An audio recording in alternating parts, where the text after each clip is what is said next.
sommes encore heureux, madame, monsieur, de vous retrouver ce matin sur les antennes Equinox Télévision avec 10-12. Le Zénith qui démarre à l'instant. Merci à vous, merci au Cameroun, merci bien sûr à la planète qui nous retrouve enfin pour une nouvelle édition de ce 22 septembre 2020.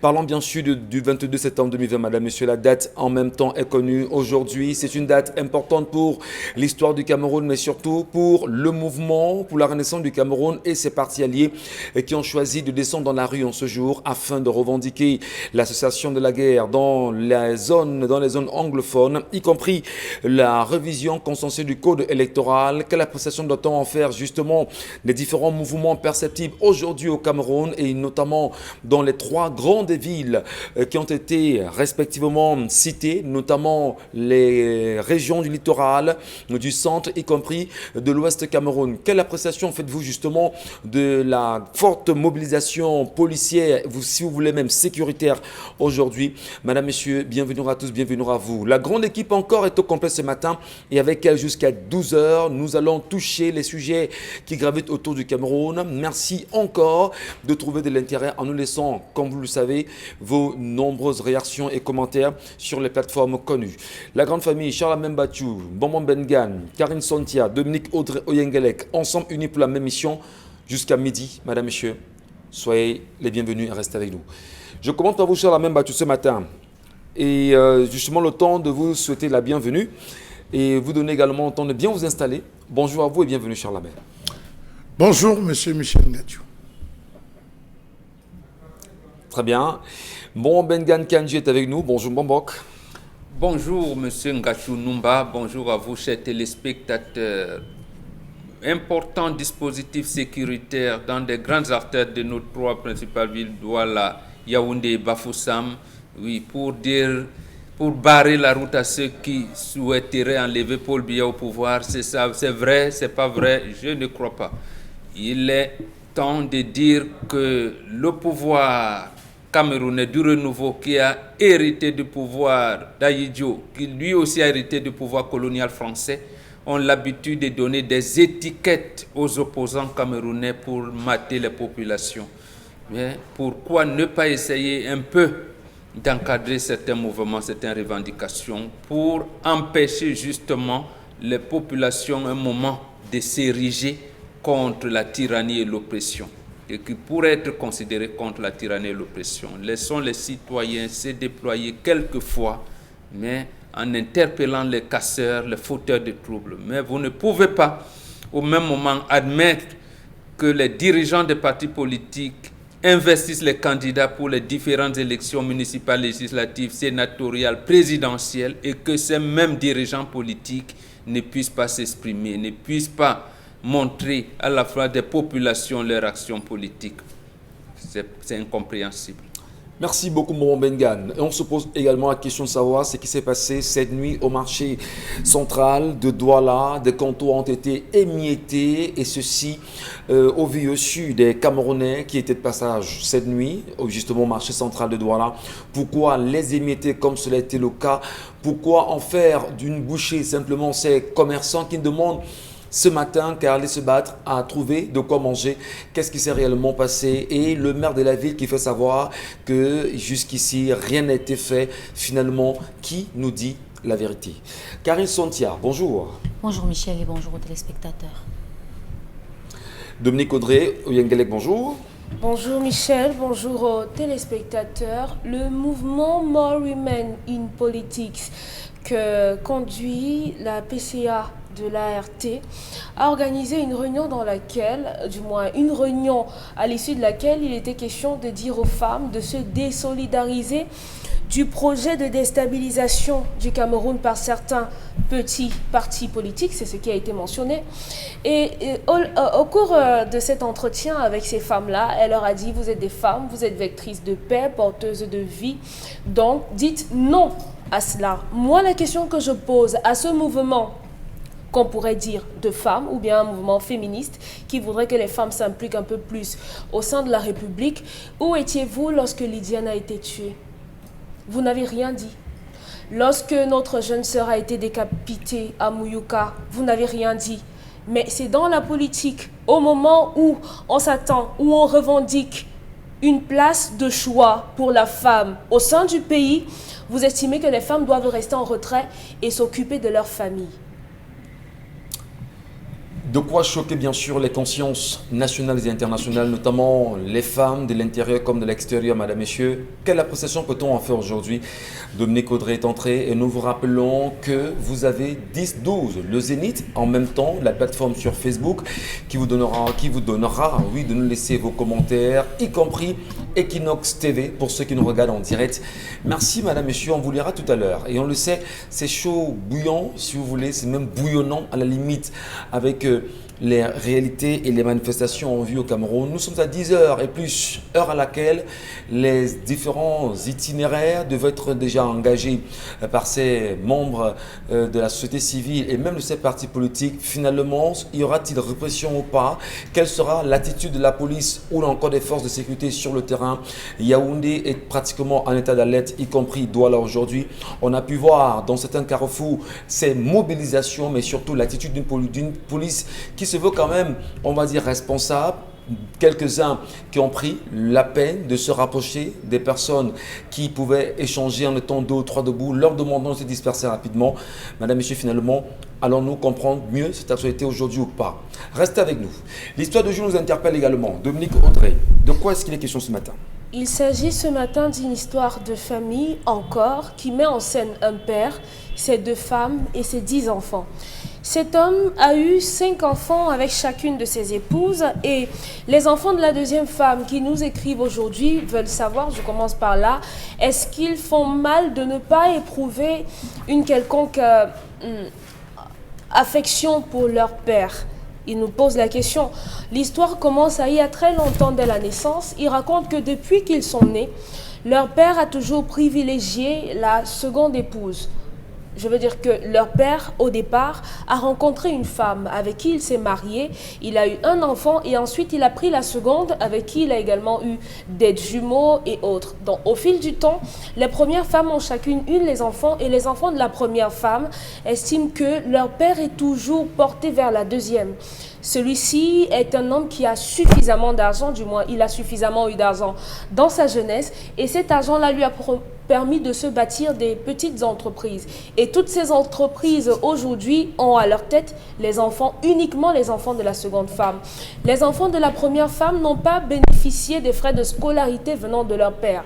Ils racontent que c'est leur mère qui a cravaché du mieux qu'elle a pu pour pouvoir les scolariser, les soigner, les habiller et leur donner la vie, du moins ce qu'elle pouvait à cette époque-là. Aujourd'hui, ces enfants de la première femme s'en sont bien sortis, contrairement à ceux de la 2e qui, dans toutes les entreprises de leur père, ont procédé à des détournements, ont fait fermer les entreprises du père. Mais malgré cela, à chaque fois qu'il y avait des pertes, ils couvraient et ils donnaient encore de l'argent. Un enfant fait faillite dans une société, on trouve le moyen d'en ouvrir une autre. Les voyages, le luxe, tout était réservé à cette 2e femme-là. Et malheureusement, aucun de ces enfants n'a réussi, capote. Et à côté, les enfants de la première qui n'ont rien eu aujourd'hui sont pour la plupart à l'étranger. Ils sont établis là-bas, ils travaillent dans des entreprises et ils ont suffisamment d'argent. Et aujourd'hui, leur mère est très bien entretenue. Et ils racontent qu'il y a quelques jours, leur père fait mention à leur mère de ce qu'elle a gâté ses enfants. Elle a éloigné ses enfants de lui. Aujourd'hui, il ne bénéficie plus de rien, même pas le respect, même pas d'appel de aucun de ses premiers enfants. Donc aujourd'hui, ces enfants estiment que leur père n'a rien fait pour eux et il n'a même pas su leur donner ne serait-ce que l'amour simplement d'un père et ils n'éprouvent rien. Vraiment, que leur père souffre ou pas, ça ne les émeut guère. Est-ce qu'ils font mal d'être comme ça? Et si c'est mal, comment est-ce qu'ils peuvent remédier, pardonner à ce père-là qui les a quasiment abandonnés? Très bien. Abandon parental, responsabilité parentale également, mais surtout gestion des enfants ou encore gestion des couples ou des foyers ou des familles, préférences ou privilèges accordés aux uns et aux autres et peut-être pas à certains. C'est quand même un certain nombre de problèmes qui sont posés ce matin, Mbourambengan, au cœur de l'histoire de ce matin. C'est peut-être des réalités qu'on peut avoir dans nos sociétés, Mbourambengan, étant donné qu'au Cameroun, la polygamie est reconnue, validée encore.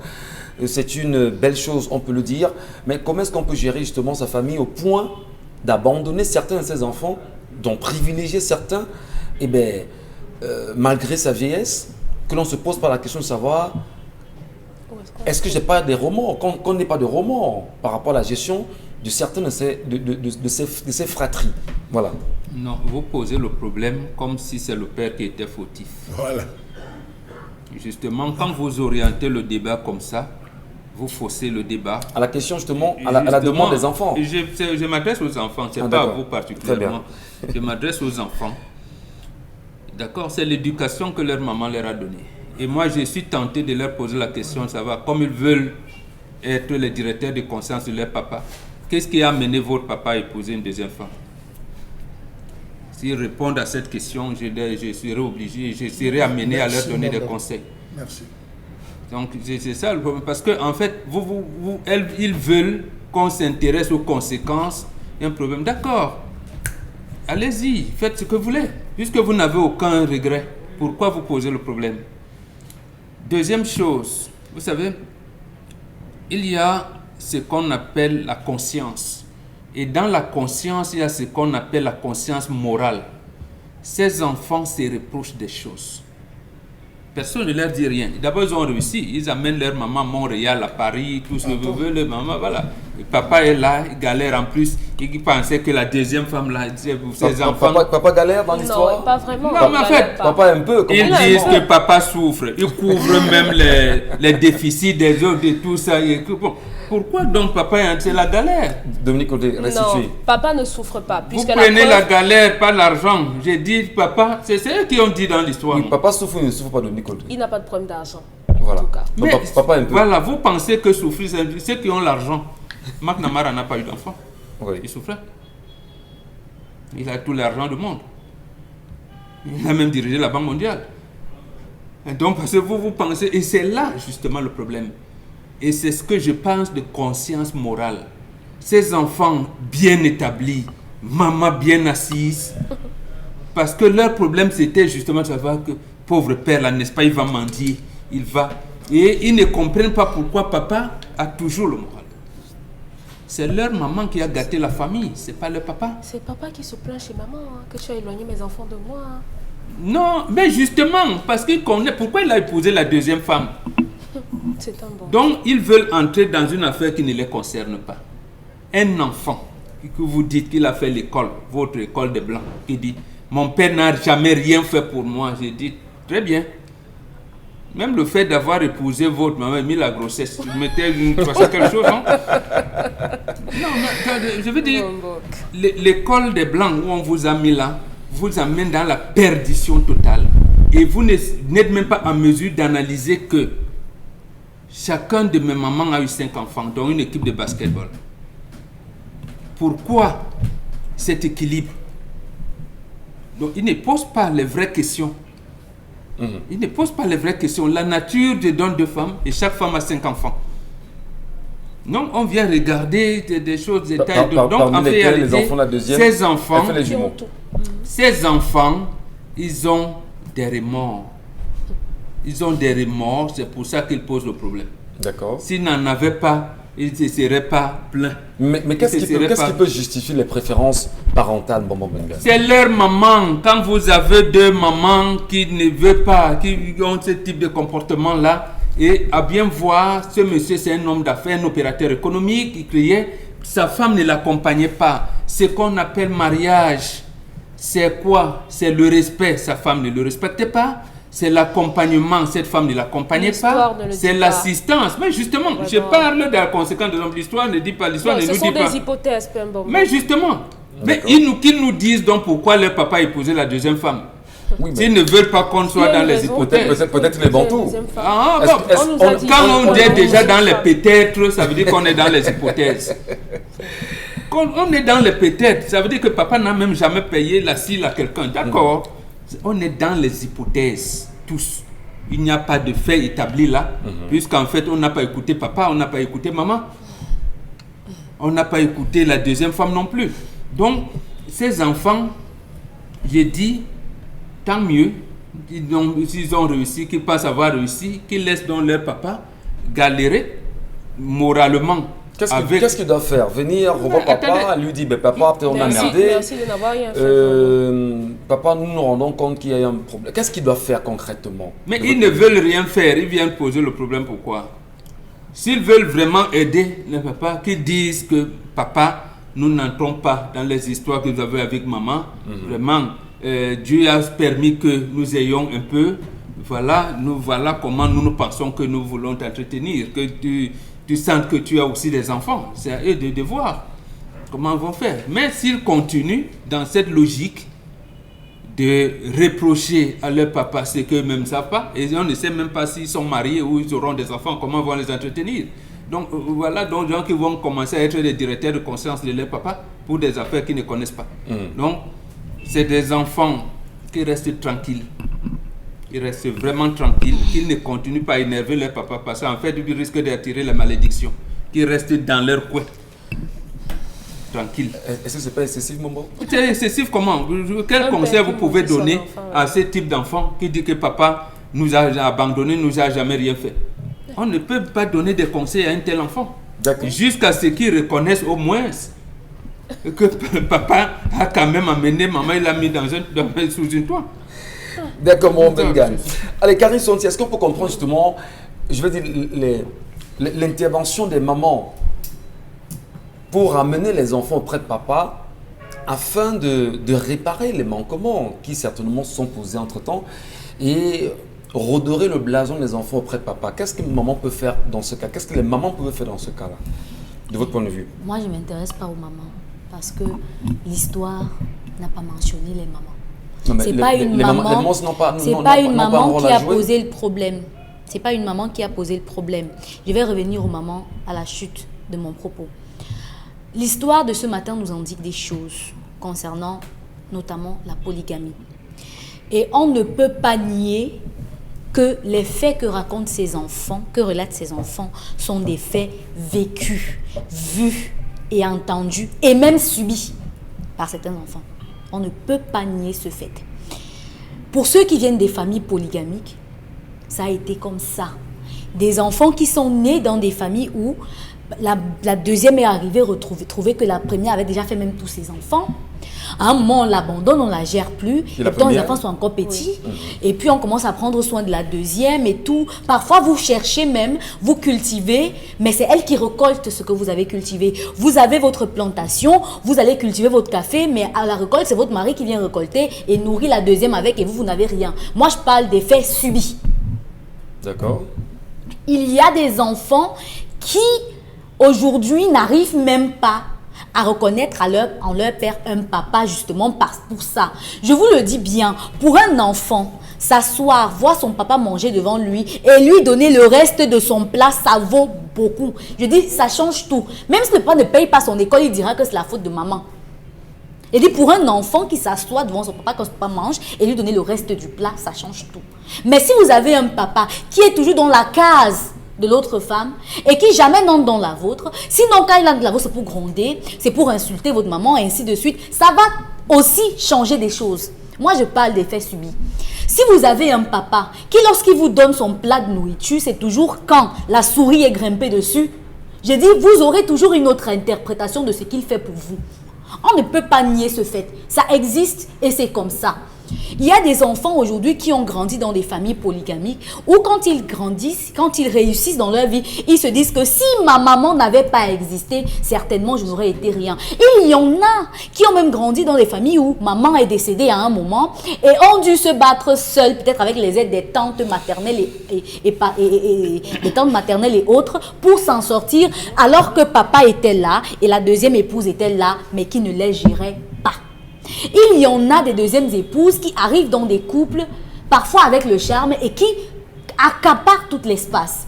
Il y a des deuxièmes épouses qui arrivent parce que quand c'est nouveau, c'est beau, le mari vous abandonne et s'intéresse à elle. Du coup, ces enfants sont des enfants spéciaux. Ils bénéficient de tout l'accompagnement, le support moral, physiologique, intellectuel que papa peut donner à un enfant. Ça fait que quand l'enfant grandit, il n'a Dieu que pour ses deux parents. Et vous, que vous n'avez même pas eu l'attention de votre papa, vous êtes un no man's land. Donc, vous devez vous battre seul. C'est chacun pour soi.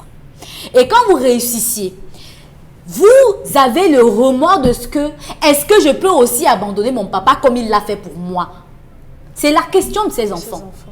Est-ce que je dois faire comme lui? Il faudra que je prêche par l'exemple à mes enfants en montrant que ce n'est pas parce que vous n'avez pas eu l'attention de quelqu'un que vous devez le lui rendre. Maintenant, j'aimerais, à la maman de ces enfants-là, vous ne pouvez pas donner des choses que vous n'avez pas reçues. Et je pense que cette femme, elle est très forte pour avoir donné les choses. Elle n'a pas reçu l'amour de son mari. Dès que vous avez un enfant dans votre mariage, papi trouve une deuxième femme. Vous avez reçu quoi? Vous avez reçu quoi? Vous n'avez rien reçu. Vous n'avez même pas profité un peu de votre mariage. Même pas. Et directement, il amène une deuxième femme. Et c'est comme ça que quand il vient chez vous, c'est pour faire des enfants. Et après, il repart. Quand il vient chez vous, c'est pour faire des enfants. Et après, il repart. Finalement, on ne sait même pas qui est la deuxième parce que les enfants auront sensiblement vous le même âge. Vous avez dit qu'il a fait des enfants avant d'épouser la deuxième non, femme. c'est pas ce que j'ai dit, Bonbon. C'est pas ce que j'ai j'ai dit. J'ai pris aussi un exemple quand j'ai commencé mon propos. Mais ça doit donc continuer comme exemple. Ça ne Je, doit pas être une affirmation. je reste dans l'histoire. Non, L'histoire tu nous n'es pas dit. continue dans les hypothèses, oui. L'histoire nous dit que la maman, dès qu'elle a fait un enfant, le papa a trouvé une autre femme. Oui, on va Ça pas veut dans dire, cette histoire, là. oui, ça veut dire que la maman n'a jamais réussi à avoir l'amour de son mari. Du coup, elle a vécu dans ce partage. Et dans le partage, il y a eu des équilibres. J'aimerais terminer. Dans le partage, il y a eu des équilibres. Ce qui fait qu'elle ne peut pas donner à son mari ce qu'elle a reçu. J'arrive. Non, on n'a pas assez de temps. Qu'est-ce qu'on fait? Quel rôle? Quelle est l'implication des mamans pour trouver une solution rapide à ce problème que posent les enfants aujourd'hui? La première des choses, c'est que puisqu'ils sont étrangers, qu'ils ne sont pas ici, ils peuvent déjà commencer par demander à ce que maman lui passe le téléphone de leur papa, à leur papa quand elle est avec lui. Encore qu'il faudrait qu'il accepte. Mais quand ils vont arriver ici, on ne résout pas les problèmes d'un parent et de son enfant à l'étranger, en distance. Quand ils vont arriver ici, ils vont s'expliquer avec le papa. Ils vont lui dire que papa, nous on s'est éloigné de toi parce qu'il y avait telle chose. Le papa va dire non, c'était pas ça et tout. Est-ce que les mamans ne peuvent pas initier justement les premières rencontres avec papa, essayer justement de mettre ces problèmes à la table? Ces enfants n'ont plus besoin d'avoir de médiateurs parce qu'ils sont des adultes vaccinés. Si leur maman ne vivait pas, ils allaient le faire eux-mêmes. Et je ne pense pas que lorsqu'ils vont venir rencontrer leur papa, le papa va dire que si vous ne venez pas ici avec votre mère, c'est que, s'il le dit même, vous faites venir votre mère. C'est pas un jugement. Qui a dit qu'il prend le téléphone de papa, de maman. Il parle avec papa. Si c'est, oui, parce qu'ils n'ont pas le numéro de leur papa. Non, parce qu'ils n'ont pas le numéro de leur papa. Mais s'ils en ont, qu'ils le fassent directement. D'accord, Karine. On vous a compris. S'ils en ont, qu'ils le fassent directement. Mais je le dis encore, il faut éviter d'être dans des foyers où vous faites déséquilibre dans ce que vous donnez à vos enfants. On vous a compris justement. Charles Armel Bathieu, justement, quelle appréciation vous faites de l'histoire de ce matin? Comment vous appréciez l'attitude des parents, d'une part, des enfants, d'autre part? Nous sommes là en présence d'une mauvaise mère. Il n'y a pas qu'une mère. Une mauvaise mère. La première est une mauvaise mère et des enfants ingrats. Ingrats. La femme, quelle qu'elle soit, n'affiche jamais les erreurs de son mari devant ses enfants. La femme, quelle qu'elle soit, je le dis, j'ai été enfant. Nous avons vu des situations où, à des moments, on voulait s'élever contre notre père, notre défunt père, notre maman disait hey, c'est mon mari. Et c'est votre père. Respectez votre père, ça c'est mon mari. C'est à moi de gérer. Ça nous tassait. Ça, c'est important de le dire. La femme protège les erreurs de son mari parce qu'elle en est comptable, M. Michel Ngatsou, à son niveau, lorsqu'il y aura l'assemblée. Ces enfants sont ingrats, d'une ingratitude légendaire. En quoi le dit M. Michel Ngatsou, ils dormaient sur un toit, ils mangeaient une nourriture, ils allaient à l'école, ils étaient soignés. Rien que pour ces 4 exemples, vous devez honorer votre père. Rien que pour ça. Vous devez honorer votre père. Pour avoir mangé, pour avoir dormi sur son toit, pour être allé à l'école, vous avez le droit d'honorer votre père. Même si vous n'avez eu que le bac. Même le CEP, vous honorez votre père. On n'a pas dit, il faut faire ci, honorer votre père. Première chose. Deuxième chose, M. Michel Ngatsou. Le premier-né du premier foyer, du premier lit, du premier feu est le petit frère du père. À quel moment le premier-né a-t-il causé avec son père en lui disant, papa, qu'est-ce que tu es en train de faire? Mes petits frères, ils n'ont jamais mentionné ça. C'est des enfants qui ont grandi à la cuisine, monsieur Michel Ngacho. Ils ont choisi de grandir auprès de leur mère. La faute du père, c'est celle de n'avoir jamais été là. Parce qu'il y a un âge où vous devez retirer votre garçon de la cuisine, monsieur Michel Ngacho. Quel âge?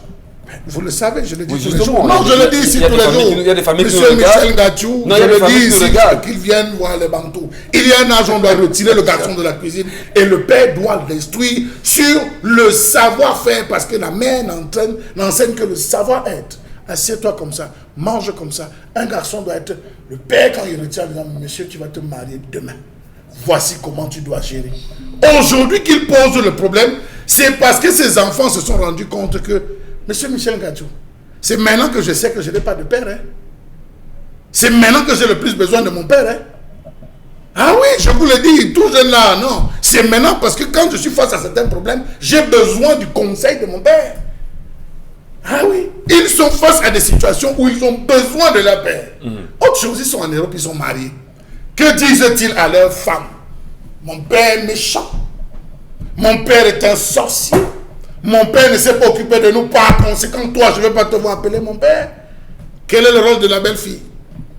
S'occuper de masser les rhumatismes de son beau-père et le beau-fils de cacher les fesses. Excusez-moi de parler, je parle clairement comme village. Cacher les fesses de sa belle-mère. C'est ça qu'on dit au village. Alors moi, je suis dans une famille. Parce que ton père ne t'a pas regardé, ta maman ne s'est pas occupée de toi, je ne respecte pas ma belle-mère. C'est faux. Alors, donc, monsieur Michel Gachou, vous vous rendez compte, parcourez la toile. Vous allez voir des enfants qui mettent les photos de leur père. Oh papa, tu nous manques, ça fait 20 ans. Vous pensez que son père était droit? Nous sommes dans la monopolygamie au Cameroun, monsieur Michel Gachou. C'est un nouveau courant. La monopolygamie. Pour la simple raison que tous les monogames sont des polygames. Ben, vous avez des femmes. Vous avez vos chiffres quand même. Monsieur Michel Gachou, Hein, nous sommes dans la monopolygamie. Vous avez vos chiffres et vos Monsieur investigations personnelles. Monsieur Michel Gachou, c'est connu. La femme qui croit qu'elle est seule et ne jure que par son mari se trompe. Je le dis en télé, elle se trompe. Vous allez créer des problèmes dans les Non, je ne crée aucun problème. Elle se trompe. Mais il y a des femmes là qui sont... Monsieur Michel Gachou, il y a des quartiers à Douala connus Oui. où c'est des hommes mariés qui ont conçu des maisons à des petites. La femme est là-dedans, il vient, il enseigne, il repart. C'est la deuxième femme. Elle a pris la tête. Il y a des hommes qui ne rentrent chez eux qu'à 2h, 3h du matin. Ils travaillent. Ils aiment tout le travail. Non. Reprochons à l'homme un ensemble de choses. Je suis d'accord. Il est opérateur économique. Il n'est jamais à la maison. Il bosse. Oui, je lui reproche ça en tant que père de n'avoir pas pris la peine d'assister ses enfants. Mais il a choisi de prendre une deuxième femme. En choisissant de prendre une deuxième femme, il y a un fait, comme l'a dit Mobo, qui l'a poussé à aller prendre cette deuxième femme. Je ne juge pas là, je dirais en conclusion à ces enfants, messieurs, vous prenez tous un vol. Monsieur, madame aussi. Hein. Je dis messieurs, je parle aux enfants. D'abord les garçons. Je parle aux enfants. Messieurs, ça veut les dames dedans. Vous prenez un avion. Tous, vous descendez ici. Vous prenez les enfants, vos petits frères, qui étaient soit dans l'opulence, comme vous le dites. Je ne vais pas entrer dans les aspects mystiques. Oui. Ça peut exister. Karen a suffisamment développé. Oui. Je ne peux pas entrer dedans. Vous appelez, vous allez voir votre père et vous dites à votre père, nous n'avons pas été d'accord de ci, de ça, de ça, de ça, de ça. Nous n'avons pas le droit de te juger. Parce que ça encore est notre fait. Ils ont jugé leur père. Ils ne sont pas, leur père, c'est leur Dieu. Ils vont descendre, ils disent, papa, nous avons péché, nous avons fauté, nous nous excusons par rapport à la méprise qui a été la nôtre vis-à-vis de ça. Mais papa, nous avons quand même quelques griefs. Ils causent avec leur père. C'est le petit frère du père qui prend la parole et qui commence la négociation. Le petit frère qui est l'aîné, il négocie. C'est comme ça. Ça va Merci. Alors, Dominique Audrey, ça nous renvoie quand même une image forte quand même. Très forte. Celle du Cameroun. Hyper Je ne sais pas comment on peut justement faire ce lien. Est-ce qu'il n'y a pas dans ce Cameroun un père qui a choisi ses enfants, certains de ses enfants, et abandonné 10 autres? Enfin, bien je dis 7 ou 6 autres. On pourrait faire le rapprochement, et je crois qu'en faisant ce rapprochement, on comprendra aujourd'hui le pourquoi de certaines choses. Vous savez, on a eu à la tête de nos ministères des ministres qui nous ont pris de l'argent, qui ont fait faillite, qui ont fait tomber certaines entreprises. Quelle est la sanction que le père leur a donnée? C'est-à-dire que le père privilégie certains de ses enfants comparativement aux autres. Bien sûr, bien sûr. Regardez notre région de l'Est. C'est une fille du Cameroun, non? Bien sûr. Comment elle est? Regardez la région du nord du Cameroun. C'est une fille du Cameroun. Comment elle est? Regardez maintenant en face. Même si on pourrait dire que là-bas, ce n'est pas trop ça. Mais tout de même, là-bas, on a des routes. Quand même, ça y ressemble. On a quand même de l'électricité. On a quand même des écoles. À l'Est, il y a des écoles? Non. En Gambétikar, il y a des hôpitaux? Non. Mais à Yaoundé, il y en a. Donc, ce père est comme ça. Et comme les enfants sont la représentation du Cameroun, avec des enfants qui en ont eu, qui ont gaspillé, qui ont bénéficié de rajouts, et ceux qui n'ont même rien eu. Et aujourd'hui, on a des Camerounais qui sont à l'étranger, qui sont en train de se chercher. Le monsieur qui a... Donc ceux qui n'ont rien eu ne doivent pas se plaindre, comme pour revenir à ce que Charles me disait. Qu'est-ce qu'il faut faire? Alors, quand tu peux pas dire, papa, tu n'as jamais rien fait pour moi? Il faudrait que leur père soit disposé à écouter. Tout ce qu'il a réussi à faire. Vous prenez quasiment 30 ans de la vie de vos enfants et après 30 ans, vous venez vous dites à leur mère, vous avez éloigné mes enfants de moi. C'est un homme qui n'a même pas de sentiments. À aucun moment ici, on a estimé que le père a mal fait de donner à d'autres et d'abandonner les autres. Vous êtes un père, vous faites des enfants, vous n'envoyez pas ces enfants à l'école. Mais après, vous estimez que ces enfants ont été ingrats. Ingrats par rapport à quoi? Par rapport à quoi? Au toit que vous nous avez donné. Mais si même cette mère avait eu ses enfants chez son père, ces enfants-là ne seraient pas dehors. Vous voulez nous dire que c'est un devoir pour le père d'encadrer ses enfants et c'est un droit pour l'enfant d'avoir cette éducation de papa? C'est obligatoire. Si vous faites un enfant, vous devez vous en occuper. Et vous ne vous en occupez pas parce que vous attendez qu'on ait un remboursement. Moi, je suis contre le fait qu'on estime qu'avoir un enfant, c'est un investissement qu'on fait. Non, parce qu'on dit on accouche l'enfant mais pas le cœur de l'enfant. Vous pouvez avoir un enfant et il décide d'être à l'opposé de ce que vous êtes. Qu'est-ce que vous allez faire? Il n'y a pas de poubelle où on jette les humains. Donc ce père s'est très mal comporté avec ses enfants. Être un père, ce n'est pas simplement faire le coït et avoir un enfant qui va porter votre nom. C'est pas ça être un père. Être un père, on doit pouvoir être là et apprendre des choses à son enfant. Être là et apprendre des choses de son enfant, même s'il est petit. Parce qu'on est dans un prisme qui nous dit que le père est Dieu. Votre père n'est pas Dieu. Vraiment, je ne suis pas de ce courant de pensée-là, que votre père, c'est Dieu. Non, bien sûr. Non, Non, je suis désolée. Parce qu'à mon âge... Vos parents, justement, pour vous qui êtes quand même très ancrés dans la religion, oui. On nous apprend que nos parents sont nos dieux. L'église où moi je suis allée, catholique. On nous a jamais dit que... bien sûr. Non, nos parents sont nos dieux, tu sais. Non, mon père n'est pas mon Dieu. Il est quoi? Non, mon père n'est pas mon Dieu. Mon père est mon père, point.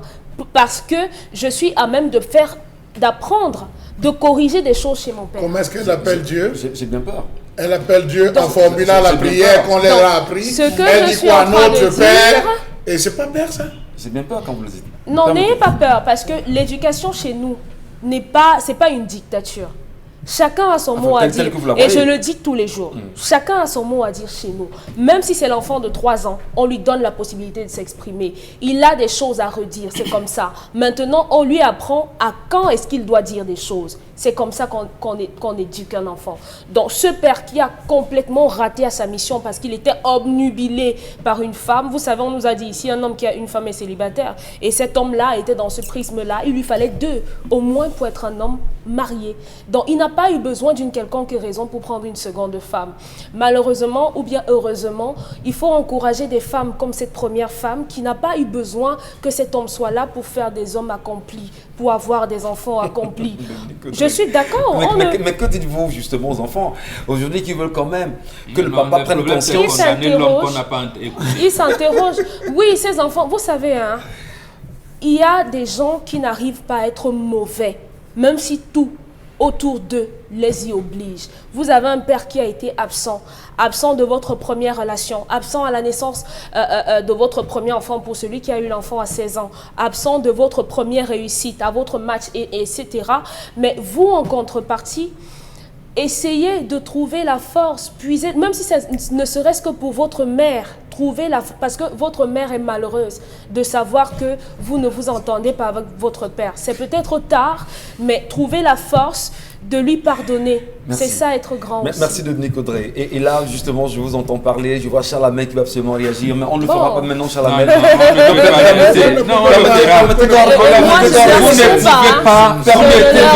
Vous ne pouvez pas condamner un père que vous n'avez pas écouté. Si on a besoin maintenant d'avoir des deux parties. Oui, mais attendez. Vous pensez, vous tranchez donc comment? Vous voulez qu'on donne... Quand il s'agit des femmes, à ce moment, on n'a pas tranché mon vous m'avez reproché tout à l'heure d'être sur les hypothèses. Maintenant, quand quelqu'un vient avec les affirmations, comme ce qu'on voulait faire. Non, c'est pas ce qu'on voulait. C'est qu'on veut faire. Même à l'église où Audrey va, on lui dit quoi? Honore ton père afin que... Tes yeux soient longs sur On terre. a dit que quand ils sont morts, ils sont vivants. Quand ils vous ont abandonné, ils vous ont pas abandonné. Donc ça veut dire que même l'église là, vous ne comprenez pas ce qu'on vous dit là-bas. Bon, laissez-moi à l'église. Restez dans les traditions. Si vous comprenez les traditions, c'est bon. Moi, je reste à l'église. Chacun reste dans son couloir. Je n'entre pas chez vous, Père Mbok. Excusez-moi. Moi, nous sommes partout. C'est nous qui vous avons accouché. C'est nous qui vous avons accueilli l'église ici. C'est nous qui avons accueilli le blanc qui est venu. Donc nous sommes dedans. On va bien le faire. Charles, 30 secondes. 30 secondes vraiment. Monsieur Michel Ngatou, je pense que tout à l'heure, Dominique a dit quelque chose qui m'a... Permettez-moi, c'est une digression. Elle a dit le père n'a pas été à son premier match. Le père n'a pas été, je crois, à sa première soutenance. Franchement, monsieur Michel Ngatou, ne réduisons pas le père en... Je sais parce que les Occidentaux ici ont... Ne réduisons pas le père. Chez les Bantous, ça ne se fait pas. Ça ne se fait pas, monsieur Michel Ngatou. Okay. On rend compte au père. Vous êtes sorti, maman accompagnait l'enfant. L'enfant allait, maman rentre dire au père. Écoute, monsieur Michel Ngatou. Monsieur Michel Ngatou. Vous permettez. Les téléspectateurs finalement, je crois que vous êtes occidentalisé. Oui, il est. Je voudrais qu'on respecte le temps d'antenne. Il n'est pas de votre côté. Respectons le temps d'antenne. Mais vous-même, vous êtes père et vous attendez que vos enfants. On va revenir. Tout à l'heure, il y aura des messages. Parce que c'est pas parce que votre enfant a les moyens qu'il va vous manquer de respect. Il parle avec ses enfants. Je vous en prie. Il parle avec ses enfants, il mange avec eux. Non, mais écoutez, les filles. Il les accompagne à l'école. Non, c'est bon, merci. Et il a un bon père. Attention. Merci, madame, monsieur. Alors, on peut en rire, hein, mais il y a des sujets qui énervent également, un peu comme la colère, qui sera tout à l'heure ressuscitée par Charles Hamel. C'est tout de suite, mesdames, messieurs, la colère sur 10-12 le Zénith.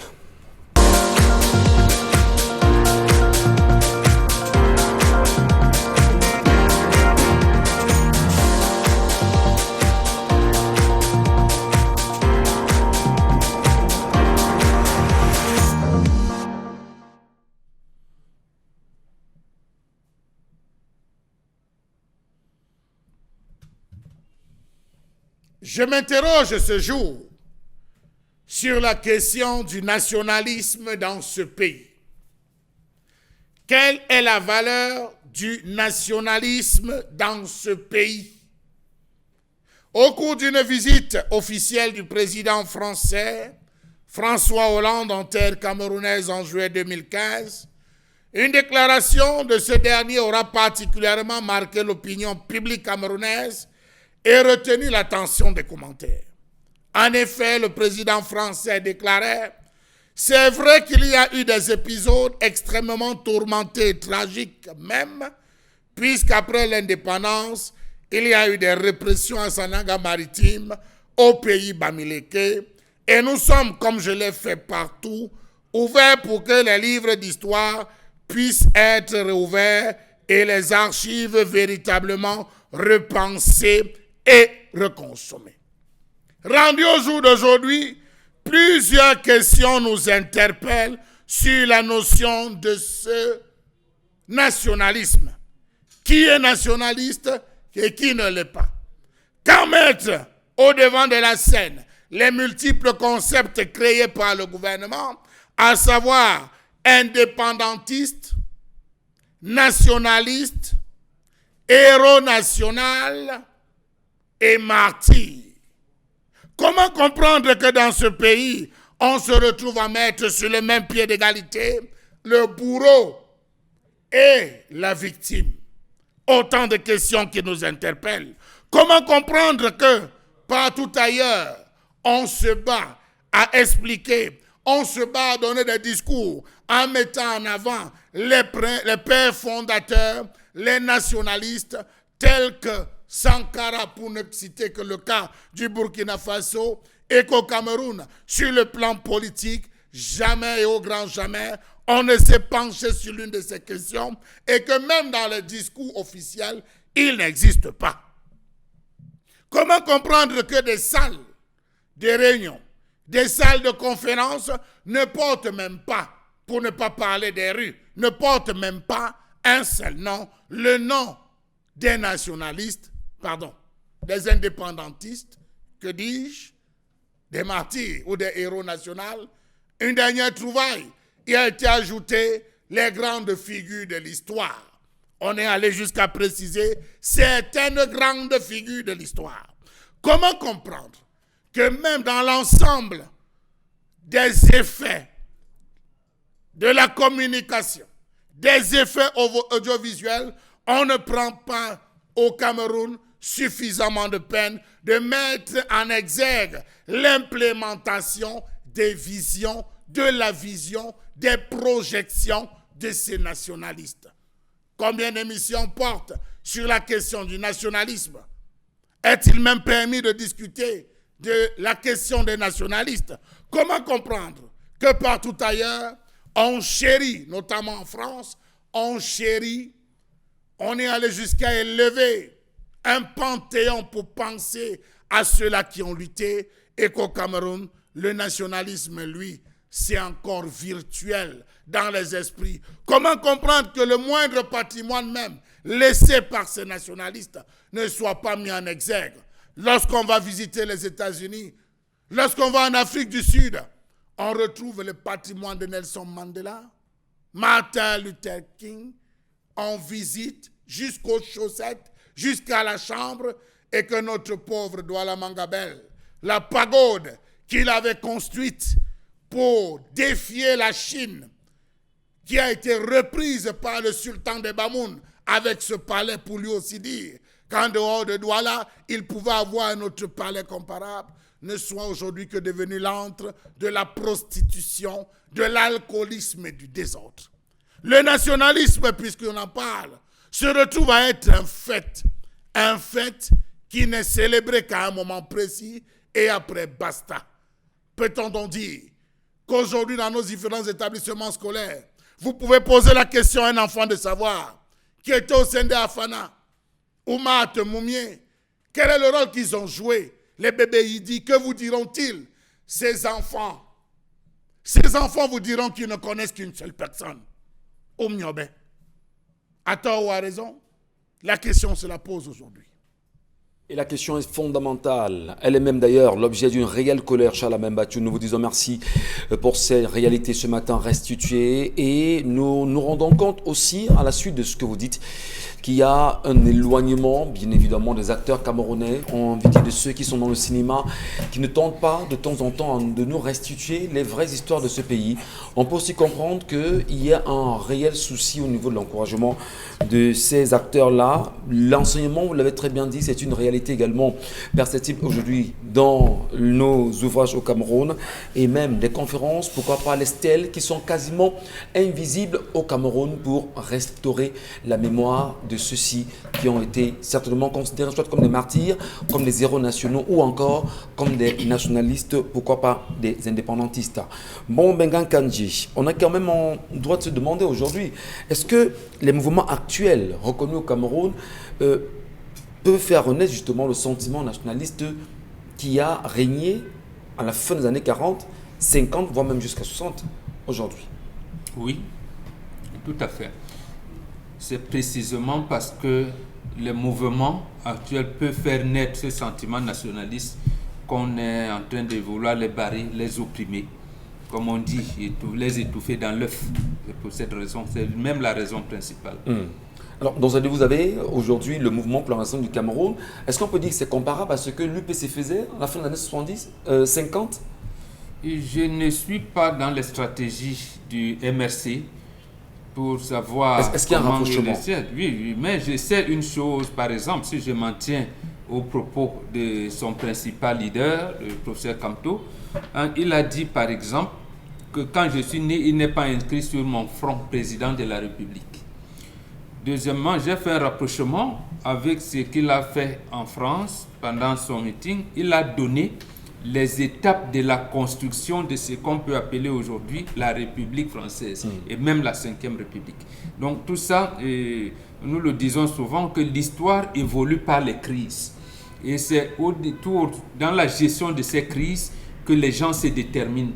Parce que comme pour le moment, le mouvement, je le considère comme la reconstitution de l'embryon qui a été considéré comme une grossesse avortée après cet embryon de 92. Quand une femme est victime d'une grossesse qui est partie, qui n'est pas arrivée à terme, elle va chercher à faire un autre enfant. Et nous sommes donc en train d'assister à un embryon. Et je vais comment je vais dire ça, prendre le propos de lui-même. Le propos de il a écrit un texte qui avait d'ailleurs donné naissance à ce qu'on appelle Manidem, pas le Manidem qui est là, le Manidem de 1974. J'ai vu certains upétistes même dévoyer ce texte-là en disant que le Manidem s'inspirait de ce volet.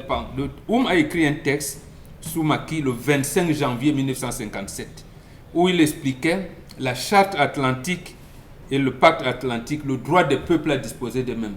Il a défini le terme nationaliste et il a dit que l'UPC faisait du nationalisme révolutionnaire. Il a écrit un autre texte. D'abord, dans ce premier texte, il a dit que comme l'UPC est un mouvement, il y a en son sein les usurpateurs profiteurs. Il y a dans son sein les démagogues. Il y a des opportunistes et des égoïstes. Mais l'orientation qu'il donne, c'est quoi? C'est que tout nationalisme camerounais devrait s'appuyer sur la classe ouvrière, la paysannerie et les intellectuels révolutionnaires. C'est dans le texte de La paysannerie, je reprends, la paysannerie, la classe ouvrière et les intellectuels révolutionnaires. Donc, il faudrait donc que l'action politique nous amène aujourd'hui à décerner ces gens-là. Mais ce que je vois de positif également dans le déploiement du mouvement pour la renaissance du Cameroun, c'est la naissance de ce que les Dominique Audrey appellent dans l'ère occident là-bas la classe moyenne. Parce que le Cameroun était devenu en deux clivages. Il y a les riches et les pauvres. Il n'y a pas de classe moyenne. C'est-à-dire que même les avocats, les journalistes, les médecins, chacun voulait être soit riche, il dit, on les copte dans les cercles indiqués et pas indiqués. Donc, en fait, il y avait un clivage. Maintenant, il y a une classe moyenne qui est en train de se construire, qui peut être ceux qui sont dans les petites et moyennes entreprises, les avocats, ainsi de suite. Parce que, en fait, même les PME, pourquoi les PME camerounaises n'ont pas voté? Parce que le clivage était là, où on vous rend pauvre, où vous êtes riche. Donc, ça, sur ce point-là, la reconstitution de ce que je pourrais appeler le socle de la citoyenneté camerounaise est en train de se refaire, mais on ne lui laisse pas la possibilité de se déployer parce qu'un mouvement, il y a là en son sein, nous qui sommes traditionnalistes, il y a les chrétiens, il y a les autres. Donc tout le monde est dans le mouvement. Il faut faire avec tout. Voilà, donc on ne lui laisse pas la possibilité donc de faire ce que lui-même a appelé lutte unie sur tous les fronts. Comment amener nous les traditionnalistes à adhérer à un mouvement nationaliste à côté des chrétiens et des musulmans, à côté des bourgeois, à côté de... Donc, en fait, c'est ce déploiement-là qu'on ne laisse pas... Et d'ailleurs, vous l'avez très bien dit, Bengan, tout à l'heure, dans le début de vos propos, vous nous faites savoir que c'est comme un embryon, ce qu'on peut vivre aujourd'hui. Et puisqu'il y a eu une lutte qui a commencé au sein des années 50, qui n'a peut-être pas connu un aboutissement réel, on a eu le début des années 90 avec justement l'arrivée du multipartisme qui n'a pas connu un réel aboutissement. Et aujourd'hui, cet embryon qui est ce mouvement de revendication, de manifestation justement, enfin ces manifestations qu'on parvient à avoir aujourd'hui, qu'il faudrait justement encadrer. Alors justement, est-ce qu'on a justement le droit de comprendre aujourd'hui, Dominique Audrey, que les nationalistes semblent ne pas être au Cameroun célébrés, reconnus, mais surtout respectés? On donne je ne veux même pas des martyrs, si vous voulez. Qui n'existe pas. on donne l'impression qu'il n'en existe pas au Cameroun. Regardez, par exemple, prenons le cas de Xi Jinping en Chine. En 2013, il a décidé de relancer le nationalisme économique, parce qu'il y en a plusieurs, ça va sur différents angles. La Chine a développé le nationalisme économique. Pour lui, il était question de rendre tous les Chinois fiers, de redonner les lettres de noblesse que la Chine a eues à l'époque de certains empereurs et de rendre la Chine puissante. Donc, lorsqu'on parcourt l'histoire de Xi Jinping et de la Chine, pour lui, c'est la Chine d'abord. Allons, par exemple, à l'époque de... Lui qui pense d'abord à la Chine en tant que Chinois. En tant que Chinois. Voilà. Et dans ce logiciel-là, tous les Chinois convergent pour que la Chine d'abord sorte la tête, avant autre chose. Vous savez que le nationalisme commence à l'époque de la colonisation, quand il y avait encore les colons, et chacun voulait son indépendance. Il fallait qu'on soit indépendant, qu'on soit libre de nous, de nos mouvements, d'être et d'exister par nous-mêmes. Malheureusement, au Burkina Faso, on s'est rendu compte là-bas, à travers Thomas Sankara, que malgré l'indépendance qui était écrite, ce n'était pas véritablement ça. Donc lui, il entre dans une sorte de révolution qui commence d'abord par le nom. Et je vous pose la question de savoir que signifie Cameroun. Vous me direz crevette. Rio dos Cameroun, Voilà. c'est les crevettes, tout est Voilà. parti là.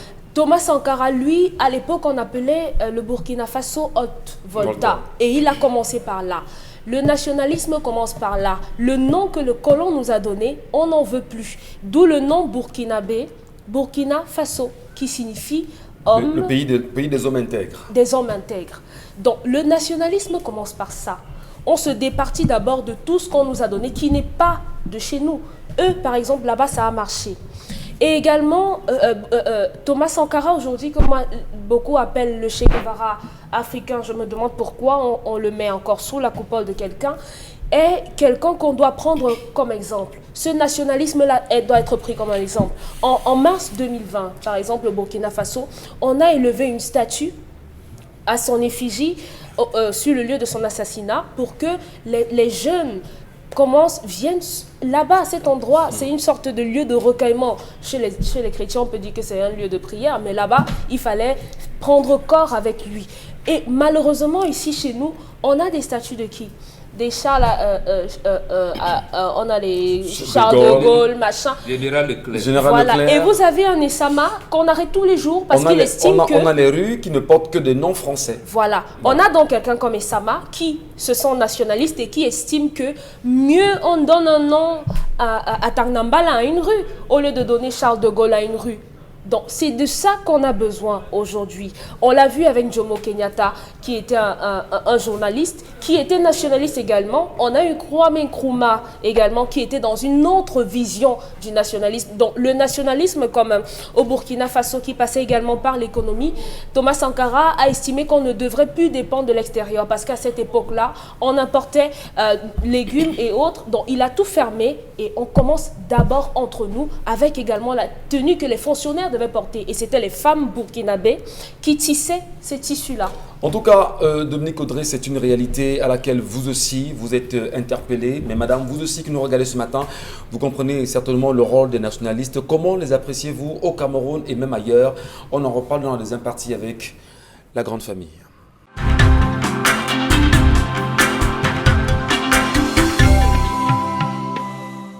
Bon retour, madame, messieurs, sur nos antennes. Après cette chanson de Jonel, 1000 poèmes, on l'a entendu, et une chanson circonstancielle qui passe exactement avec ce que nous vivons, soit au Cameroun et même en Afrique. On en profite pour saluer tous les Africains qui nous regardent à travers le canal, sur Canal 7 effectivement, et à travers bien sûr ces pays africains. Restons soudés quoi qu'il en soit, car nous savons exactement que l'Afrique nous appartient et il va falloir justement reconstruire notre continent. Revenons au Cameroun et parlons bien sûr des nationalistes camerounais. Comment est-ce qu'ils sont honorés? Comment est-ce qu'ils sont encadrés? Parlons même des nationalistes ou encore des martyrs, pourquoi pas des héros nationaux aujourd'hui, puisque certains ont été érigés en cela. Et Karine Sontière, on a envie de comprendre. Est-ce qu'au Cameroun réellement, il y a des textes de loi qui encadrent la vie, l'image, les personnalités, mais surtout qui permet de mieux connaître Qui étaient ces héros nationaux? Alors, les lois du Cameroun ne reconnaissent pas des héros nationaux. La loi du Cameroun reconnaît des figures de l'histoire. Certaines figures. Et je vais maintenant commencer à expliquer. Dans tous les pays du monde, en dehors des démocraties, quand même, les régimes et des régimes sans vision, tous chérissent leurs nationalistes. La loi numéro 91/022 du 16 décembre 1991 portant réhabilitation de certaines figures de l'histoire du Cameroun est une aberration et je m'explique. Le terme réhabilitation nous renvoie déjà à ce que on avait déjà soit banni, déchu, noirci, sali ou diffamé. Ce qui fait qu'à un moment donné, on s'est vu naître un sursaut de regret par rapport à ce qu'on avait fait et on a décidé de réhabiliter. Ça fait que dans cette réhabilitation, on fait encore un tri qu'on mentionne bien en évoquant le terme certain. On dit que certaines figures de l'histoire. Ça veut dire que on choisit avec imprécision les personnes qu'on veut érigé en figure de l'histoire. Encore que la figure est la chose la plus visible de l'être humain, mais ce n'est pas la partie la plus importante. Lorsque vous regardez, vous interrogez encore cette loi, on vous parle de figure de l'histoire, une expression trop vague, vraiment trop vague, qui veut dire tout et n'importe quoi. Comment on parle comme de figure de l'histoire? Non, c'est trop vague. Parce que les grandes figures de l'histoire? C'est pas ça le problème. Il y a des termes avérés pour cela. Entre autres? Il y a des termes comme nationaliste qui reviennent et qui sont les plus indiqués pour parler de ces derniers. Sauf que quand on parle de figure de l'histoire, ça veut dire qu'on peut mettre tout dedans. C'est pour ça que je dis que c'est vague et ça prend tout. Amadou Ahidjo est une figure de l'histoire. Bonbon Benga est une figure de l'histoire. Non, laissez-moi, quand je vais continuer, vous allez comprendre. Amadou Ahidjo est une figure de l'histoire, sauf que c'est une figure contestée. Bien sûr. Non, c'est une figure. Mais c'est une figure de l'histoire. Mais c'est une figure de l'histoire. Mais il n'a pas été nationaliste. Justement, voilà. C'est de ça que je parle. Oui. Il y a dans le terme figure de l'histoire des expressions qui peuvent entrer et faire désordre. Voilà. Ça veut dire qu'on va ériger quelqu'un en figure de l'histoire alors qu'il ne fait pas partie de l'histoire constructive du Cameroun. Maintenant, quand je dis ça, ceux qui ont compris ont compris.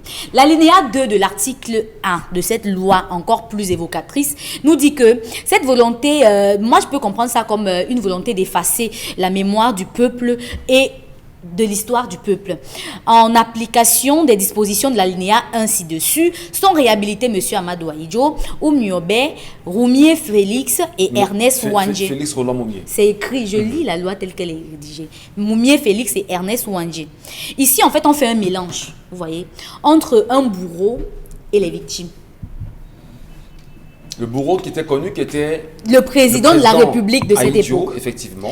Et ça brouille les pistes de l'histoire. Oui. On veut nous faire croire que, même comme le président de la République actuel ne le mentionne jamais dans ses discours, il est une figure emblématique du Cameroun parce qu'il se retrouve dans le même sillage que Félix Roland Moumier et Oumniobé, alors qu'il fait partie des gens qui avaient dit que le Cameroun n'était pas prêt pour être indépendant. Il n'a rien demandé, lui. Hein. Il n'a jamais rien demandé. Même son successeur n'a jamais rien demandé. Je continue en disant que... Mais pourtant, reconnu comme étant le père de l'indépendance du Cameroun, hein, c'est ça aussi. Ceux qui ont demandé, on leur a rien demandé. En tout cas, moi, je sais que le premier président du Cameroun, c'était André Marie Mbida. Oui. Maintenant, après... Oui, si vous voulez, c'était ça la représentation du président. Non, c'était le tout premier premier ministre du Cameroun. Voilà. Il n'y avait pas quelqu'un d'autre en dehors de lui, sauf le français. Oui, mais il n'était pas encore président. C'est mieux de le dire. C'est comme vous mettez dans l'histoire que ça entre. On a choisi d'éliminer certaines personnes. C'est pour ça que je disais que le terme certain ici est très très délicat. Parce qu'on a choisi d'éliminer des personnes. Je peux citer peut-être Osende Afana, je peux citer Rudolphe Douala Mangabel, Abel Kingé, qui plutôt avait mené ces combats-là. On a choisi de les éliminer pour que l'histoire du Cameroun ne commence qu'à partir de 1982. Avec le choix, plus tard, en 91, de réhabiliter des figures de l'histoire. Le problème, justement, c'est fait à dessein. On a le sentiment que c'est fait à dessein. Mais qui le fait donc? Mais qui le fait? Comment? La personne que vous voyez ces photos partout, vous voulez que je cite les noms? Non, ça va. Si vous partez à l'Assemblée nationale, il n'y a pas eu d'Assemblée nationale avant le président de la République actuelle? Si. Pourquoi il n'y a pas les images des Assemblées nationales précédentes? Pourquoi il n'y a pas les images, les photos? Il y a des photos. Les gens se filmaient. Ça avait pris feu. Voilà. Et il n'y en a plus. Jusqu'aujourd'hui. En Guinée-Conakry, il y a un lycée qu'on appelle le lycée Félix Roulant-Moumier. Au Cameroun, il y a le lycée Leclerc. C'est vrai. Oui. En France, il y a la place de la Bastille et ici, il y a la pagode. Regardez ce que ça représente. Vous vous rendez compte qu'on a transformé un palais historique en bar, en snack, en quartier de France. Donc, moi, je suis quand même très, très désolée de voir que dans notre histoire, même après les émeutes de 2008, le président de la République a relevé que notre pays est en train de vivre des événements qui nous rappellent les mauvais souvenirs d'une époque que nous croyions révolue. Très bien. Charles Amel Bachou, c'est quand même assez fort aujourd'hui. Même si Karine ne le dit pas, on a l'impression que tout est fait à dessein pour effacer l'image des nationalistes qui ont tout donné, qui sont morts pour le Cameroun, pour ériger quelqu'un d'autre à leur place. La preuve aujourd'hui, comment peut-on expliquer que dans les ouvrages nouveaux qui seront justement dans les classes de terminale à partir de l'année prochaine en venir, que l'on revient justement à mettre en avant le chef de l'État actuel qui est encore vivant, certes, figure de l'histoire du Cameroun, mais pas encore avec ça. Comment est-ce qu'on peut comprendre ça? On a l'impression que tout est effacé, tout est fait à dessein pour tuer l'image de ceux qui incarnent le nationalisme camerounais.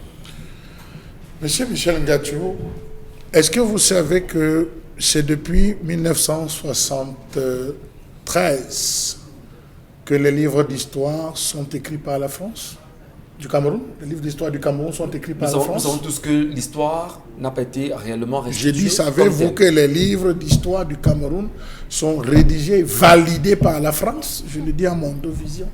Que les thématiques sont traitées et validées par la France.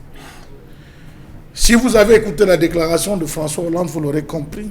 Voici un passage qui vous a échappé. Nous sommes, comme je l'ai fait partout, ouverts pour que les livres d'histoire puissent être ouverts et les archives aussi. Les livres d'histoire puissent être ouverts. Que désormais, au lieu de parler de la Première Guerre mondiale, au lieu de vous parler du plan Churchill, au lieu de vous parler de la Deuxième Guerre mondiale, au lieu de vous enfumer, qu'on ouvre les livres, qu'on commence à parler de l'homme et de l'œuvre. Voilà là où je vous dis, c'est la France. Bon, le disait encore hier, sur ce plateau, c'est la France qui dirige l'histoire de ce pays à la virgule près. Rappelez-vous, j'interpellais il n'y a pas longtemps le professeur Daniel Abois, et je le ferai jusqu'au dernier jour de ma mort. Le professeur Daniel Abois risquera de passer à côté de l'histoire si le professeur Daniel Abois ne prend pas ses responsabilités, parce que pendant longtemps dans les amphis, Monsieur Michel Ngachou, je sortais de l'université en terminale. Je quittais même parfois pour aller l'écouter parler. À l'époque où on faisait, il y avait encore il y avait des conférences ouvertes où on discutait. J'allais l'écouter. Je l'indexe particulièrement et je souhaiterais que ceux qui voient l'appel et lui disent qu'il est question qu'il sache qu'il a un rôle désormais à jouer. Il est pratiquement parmi les derniers. Ses grands maîtres sont déjà partis. Bon, j'ajoute le professeur Fouambozo, voilà, qui est dans la profession Moussoré. Ce sont les derniers Moricans. Oui, les derniers Moricans, oui. Il faudrait qu'ils prennent la responsabilité. Monsieur Michel Ngachou, il y a quelqu'un dont on ne vous a jamais parlé. Jacob Fossi, vous avez entendu parler de Jacob Fossi? Jacob Fossi, c'est ce monsieur qu'on a arrêté comme maquisard. En fait, disons qu'ils étaient maquisards. Ils étaient au 7e convoi dans les chutes de la Métier. 7e convoi où on partait, on vous sortait, on vous abattait, on vous jetait à l'intérieur des chutes de la Métier, monsieur Michel Ngachou. Il dit, j'ai un plan. Il dit à ces gars, j'ai un plan, vous allez voir. Lorsqu'ils arrivent au bord de la chute, il dit au lieutenant qui était là, s'il te plaît, je vais te dire quelque chose. À l'agent, chargé le lieutenant, je vais te dire quelque chose. Au moment où le gars s'approche, il a attrapé, ils sont tombés à 2, à l'intérieur. Ça a changé à l'immédiat le système. Voilà quelqu'un dont on raconte les histoires, les épopées lorsqu'on fait le tour dans le village. On a le carrefour maquisard. On n'enseigne pas ça aux enfants, la question du nationalisme, parce qu'on sait que cela va réveiller la conscience, ce que le professeur Maurice Kamto est en train de faire aujourd'hui, ça va éveiller la conscience nationale de savoir que un certain 4 avril, M. Michel Ngacho, Ruben Oumniobe, qui était taxé d'opposant, était à la tribune des Nations Unies pour parler pour le compte du Cameroun. Cela va révolter les gens, M. Michel Ngacho, et cela va réveiller la conscience nationale des Camerounais de savoir que... C'est que lorsque vous parlez, en fait, parlons justement de Ruben Oumniobe, on vous dit dans les courts extraits des films que nous regardons que la seule image qu'on garde de Oumniobe, en passant justement aux Nations Unies, ce n'est que ce petit passage-là, comme si tout ce qu'il a fait pendant ce discours, on ne l'a pas eu, on n'a eu que ce court extrait de son discours. À peine est-il rentré qu'à l'immédiat, on a créé 2 autres courants. On a mis les Charles Okala dehors, on a mis les Guillaume Bissek, on a fait sortir M. Michel Ngacho, ils ont créé des partis. La Renaissance Cameroun, la Renaissance du Cameroun, c'est pas aujourd'hui. Ils ont créé. Vous avez des jeunes aujourd'hui qui ne le savent pas. Posez la question aux enfants. Qui est Ernest Ouandé? Je ne connais pas. Tu connais qui? Aimé Césaire. Tu connais qui? Je connais Camara. Chez vous, même, vous ne connaissez personne. Donc, c'est la France qui a voulu, en un temps, ça c'est une accusation qui peut tronquer l'histoire, effacer littéralement l'histoire. Aujourd'hui, les jeunes Camerounais, quand vous posez la question, ils disent, ah, est-ce que j'étais né? Ah, est-ce que je c'est ça cette phrase. Voilà la phrase que les Camerounais aujourd'hui vous posez. Ah, est-ce que j'étais là? Ah, est-ce que vous avez ici à Douala, M. Michel Ngacho, un endroit où tous les établissements scolaires devaient amener leurs enfants au niveau de Bonanjo, pour voir là où on avait pendu Douala Mangabel. Même si quelques personnes estiment qu'il a été, en même titre que Charles Atangana, à Yaoundé, collaborateurs du système de l'époque, on dit il faudrait qu'ils aillent voir là où on l'a pendu, qu'ils visitent son tombeau. Et en faire un lieu de pèlerinage. C'est très important. Mais M. Michel Ngacho, voilà ce qu'on appelle réveiller. Donc la question que vous avez posée, c'est dit tout simplement, on ne le veut pas. Vous allez vous rendre compte que, pareillement, ce qui s'était passé à l'époque d'Aïdjo, en train de se passer à l'époque du président Paul Biya, où on a effacé tous les lieux. Désormais, vous passez stade Paul Biya, stade ci, stade ça, rue Paul Biya, rue ceci. Il n'y a que 2 personnes qui existent. Soit c'est le régime en place, soit c'est le français, c'est le colonisateur qui existe. Alors, le nationalisme devrait véritablement recréer beaucoup de choses. Aujourd'hui, vous-même là, vous êtes là, vous ne respectez pas le nationalisme. Permettez-moi de vous titiller, vous êtes en cravate et en veste, M. Michel Ngacho. Écoutez. Alors, en Bambantou, vous devez avoir des tenues comme Bambantou moi. Pour ça, c'est aussi le nationalisme, M. Michel Ngacho. On nous enterre comment? C'était juste pour vous titiller. Merci pour la vanne. On nous enterre comment? Si vous allez dans un cimetière et qu'on réveille tous les morts, vous allez vous rendre compte que les morts qu'on réveille, et ça c'était dans le combat de de Oumniobe, qui estimait que, mais attendez, si on va vous réveiller, tout le monde veut mourir avec la cravate et avec la veste, même nos rites funéraires. Aujourd'hui, quelqu'un estime que la veillée, la vraie veillée, c'est celle où on invite le prêtre, on chante des musiques religieuses, alors qu'il y avait une méthodologie, permettez-moi. Ça change. Non, il y avait une méthodologie d'accompagnement. Revenons à nos us, et ça c'était le combat, c'est le combat des nationalistes parmi la revendication. Il faut donc revenir justement aux fondamentaux. Il faut revenir absolument aux fondamentaux et il faut rentrer dans... C'est l'école. Il faut revenir parce qu'il faut justement que les enseignants que vous avez cités ici sur le plateau, notamment le professeur Abois et celui... Et ils sont vieux, je les interpelle parce qu'ils sont certes vieux, ils sont fatigués. Non, permettez-moi, monsieur Michel. Ils sont vieux. Moi, une seule phrase un seul texte ou un seul article pourrait réveiller la conscience. Merci. Parce que dans nos universités, il y a des jeunes personnes, des jeunes enseignants qui ont cette volonté de continuer. Quand on s'en souvient encore de la déclaration du président français Nicolas Sarkozy de passage à Dakar, qui avait eu une expression assez forte, qui avait choqué les Africains et qui, moi, je suis quand même surpris de me rendre compte que les Africains n'ont forcément pas revendiqué, même si quelques historiens sont levés rapidement pour dire non, quand il dit que l'Africain n'est pas assez ancré dans l'histoire. C'était une insulte à notre pareil. Mais ce qui est choquant, c'est que des années après, très peu d'historiens africains sont levés pour vendre l'histoire de l'Afrique aux Africains et revenir à la source. Peut-être on dira qu'il y a des mouvements kémites aujourd'hui qui font un travail de fond et qui ramènent les Africains justement à repenser à leurs origines véritablement. Mais il faut absolument tout faire pour revenir aux éléments du nationalisme camerounais et saluer bien sûr les mouvements qui ont cours en ce moment. Karine Sontia, les messages de nos téléspectateurs. Tout est politique maintenant, même les histoires de famille, on prend les faits, les métaphores pour indexer les autres. On a un seul père, une seule mère et un seul père. Je suis d'accord qu'on doit toujours honorer les parents, quelles qu'en soient leurs erreurs et failles. Pardon, les hommes doivent assumer. Moi, enfant de cet homme, je te barre. J'ai grandi dans un foyer polygamique et c'est pas la faute de la femme, c'est l'homme aussi, simple que ça. Justement, cette histoire ne concerne pas les enfants. Le problème est entre le père et la mère. Donc, le papa ne devait pas défavoriser ses enfants à cause d'un problème avec la mère. Le père assurait la mère. Quand il s'agit des choses de l'esprit qui remettent en question la gestion de la cité, tout est signalé. Obscurantisme. On n'a pas le droit de juger, peut-être publiquement, mais en son fort intérieur, on juge. Nul ne contrôle sa pensée. Jean-Bernard Dittmen. Un vrai polygame est présent auprès de tous ses enfants, tous les soirs. Les aime d'un amour égal. Ceci était possible dans nos villages avec nos activités de paysans. Parfois,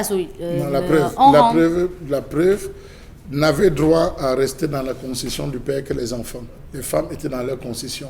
Mais le soir, tous les enfants étaient dans la concession et étaient auprès du père. Sous l'arbre. Non, pas sous l'arbre. Dans la concession du père. La case, oui, non, c'est juste pour dire que jusqu'à aujourd'hui, la preuve, donc il faut que les gens sachent que ceux qui ont l'impression que la femme, l'une des femmes à Bonaberi, l'autre est à Bonanjo, l'autre à Yassa, pensant que ça va les éviter, c'est lui-même qui souffre. D'accord. Alors, on rend compte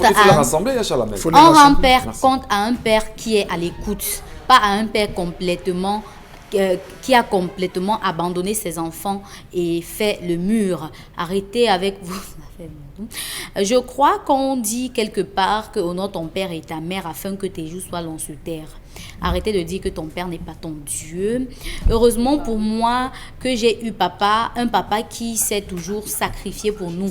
J'ai des amis qui ont subi cela et c'était vraiment très très désagréable.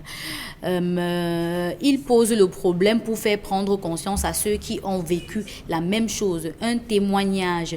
C'est le bon Dieu qui a béni cette femme. J'ai vécu les mêmes choses. Ma mère n'avait rien fait à mon père juste parce que la deuxième était plus jeune que ma mère. Victoire Epané, qui nous a écrit ce matin. Le peuple a donné le temps au régime de démissionner collégialement et le régime ne s'est pas exécuté. Est-ce que les enfants étaient là quand le père draguait la mère, quand le père se battait pour fonder une famille, quand il courait partout pour s'occuper d'eux et de leur maman à la maternité? Dis donc, moi je t'abandonne, tu n'as rien fait pour moi, donc tu n'auras rien de moi. Si tu m'as pas considéré comme ton enfant, je ferai pareil. Ces enfants doivent savoir que leur papa, ne voulant pas se séparer de leur maman, leur applique de la maïeutique socratique. Elle devrait dire la vérité à ses enfants. Voilà, on a plusieurs pères dans la vie, mais un seul père biologique. Allez vers le papa et bavarder, c'est tout. N'attendez pas le jour de sa mort pour virtualiser une réconciliation. Merci Karine Sontia pour ces nombreux messages, madame, messieurs. Merci à vous de nous rester présents sur les antennes Equinox Télévision. Mais quand même, vous avez un commentaire à faire sur tout ce qui a été dit, mon Bengan. Oui, tout à fait. Non, sur les éléments de jugement du parent ou pas, des appréciations sur les discours. On a chacun une appréciation par rapport à son collègue, par rapport à tout. Puisqu'on a même un jugement par rapport à Dieu. C'est pas ça qu'on interdit. Mais dire que mon père n'a rien fait pour moi, ma mère n'a rien fait pour moi, je n'éprouve pas. Ça, c'est ce qu'on appelle de l'inconscience butiforme. Ça, c'est de l'inconscience terrible, il faut bannir. Puisque vous qui allez à l'église, on vous dit ça. Honore ton père et ta mère afin que... Mais pourquoi on donne des conditions? On n'a pas demandé, Dieu ne vous a pas dit, c'est quand le père va vous, que vous allez. D'accord. Voilà. Et des pères, donc, comme les Nobel dont on vénère aujourd'hui, il n'a jamais été à côté de ses enfants. Jamais. Il les a même abandonnés. Jamais. Parce qu'il y a une lutte. Voilà. C'est le docteur Bakan qui avait pris sur lui de s'occuper des enfants de Nobel. Il faut mais Wandje n'a jamais été à côté. On l'affectait au moins 4 fois au cours d'une année. C'était un instituteur. Il a partagé la même cour avec cette femme. Mais voilà. Vous êtes dans la même Il maison est un avec vos opérateur enfants, vous économique. ne vous en occupez Un pas. opérateur économique. Il fait tout Il pour veut- une famille, laisse l'autre. Oui.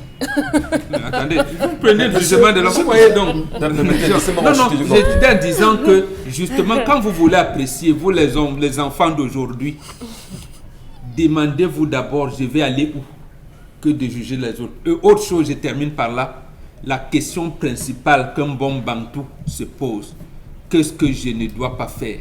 Comme Parce mon que père. en fait, oui, parce que c'est ça qui fait d'éviter des dégâts, parce qu'on dit, la souche qui est sur une piste, on commence à l'éviter des lois. Très bien. La souche qui est Sur une piste, on commence à l'éviter des lois. Voilà. Il faut prendre conscience de ça. Cher Lamène, rapidement. Monsieur Michel Ngachou, je suis un peu scandalisé qu'aujourd'hui, on ait donné l'occidentalisation a permis que les enfants, un enfant de 9 ans prenne le téléphone, il appelle la police pour dire que mon père fait ci, Mon père gronde dans la maison. Mon père gronde dans la maison, on vient, on menote le père devant l'enfant, on amène le père. Le père, monsieur Michel Ngachou, n'êtes pas en c'est Occident. quelqu'un, pardon, je dis, C'est en Occident que ça se passe, Le monsieur. père a une distance entre les enfants, la mère et lui. Monsieur Michel Ngachou, pour donner de l'argent aux enfants, ça passe par la mère. C'est à la mère qu'on remet. Le père qui vient donner l'argent directement aux enfants bafoue la notoriété de la mère. Bafoue sérieusement l'autorité de la mère. La mère, le père dit, tel enfant m'a posé tel problème. Vraiment, je n'ai pas le temps. Voici l'argent, gère, et après tu me rends compte. C'est la mère qui est devant. Vous avez vu des enfants qui préfèrent traverser. Ils laissent la mère, ils ne posent plus de problèmes à la mère. Ils traversent, ils vont voir le père pour dire, papa, j'ai ci, j'ai ça, alors que c'est la maman. Chacun a une responsabilité. Le devoir du père, c'est aller se battre pour renforcer. Aujourd'hui, ils disent avec la bouche, mon père est un opérateur économique. Ils savent que les opérateurs économiques, combien ils ont en termes d'heures de sommeil par jour, combien de personnes ils doivent rencontrer, mais ils trouvent le temps. C'est-à-dire pas pour les eux. 5 autres. Pour eux, ils estiment, ça c'est une condamnation, Non. excusez-moi. C'est gratuite. Merci. Je dis qu'ils trouvent le temps pour les autres. C'est Merci. gratuit. Oui. Merci beaucoup. Oui. Je C'est voudrais... très facile. Ça, c'est de la, faire mère sans les qui, autres. c'est la mère qui pense à travers les Merci enfants. beaucoup. Je voudrais rappeler bien sûr à nos téléspectateurs, ceux qui nous regardent aujourd'hui, que nous sommes le 22 septembre. Et au moment où nous parlons, en fait, des réalités sont compliquées hors de ce pays, dans les rues du Cameroun, notamment ici à Douala. Il y a des mouvements. Et parlons justement de ces mouvements, la crainte est un peu de partout. On voudrait bien savoir ce qui se passe aujourd'hui à Douala. Douala qui à un moment donné a été reconnu comme étant une ville où il y a pas mal de frondeurs. Est-ce que le Cameroun prendra un coup ou pas? Est-ce que la conscience nationale peut-elle s'éveiller enfin de repenser bien sûr à ce qu'on laissera à ces pays dans les jours à venir? Les Camerounais sont pour beaucoup outrés, choqués, énervés et beaucoup ont choisi au moment où je vous parle de descendre dans les rues. Qu'est-ce qu'on va dire? Comment apprécier justement ce qui se passe en ce moment et qu'on sache en ce moment qu'il y a du mouvement dans quelques endroits de la ville de Douala. Comment vit Yaoundé aujourd'hui au moment où on nous fait savoir qu'il y a des arrestations, au moment présent même? Madame, Monsieur, restez présents sur les antennes d'Equinox Télévision. Dans un moment, nous reviendrons sur les événements de ces dernières 24 heures et surtout les nombreux commentaires que vous avez vous aussi laissés sur la toile. Mais d'abord, allons saluer nos partenaires. Consti Lamy est avec nous ce matin et Consti Lamy vient dans un instant nous parler justement d'une école baptisée ISPA dans un instant.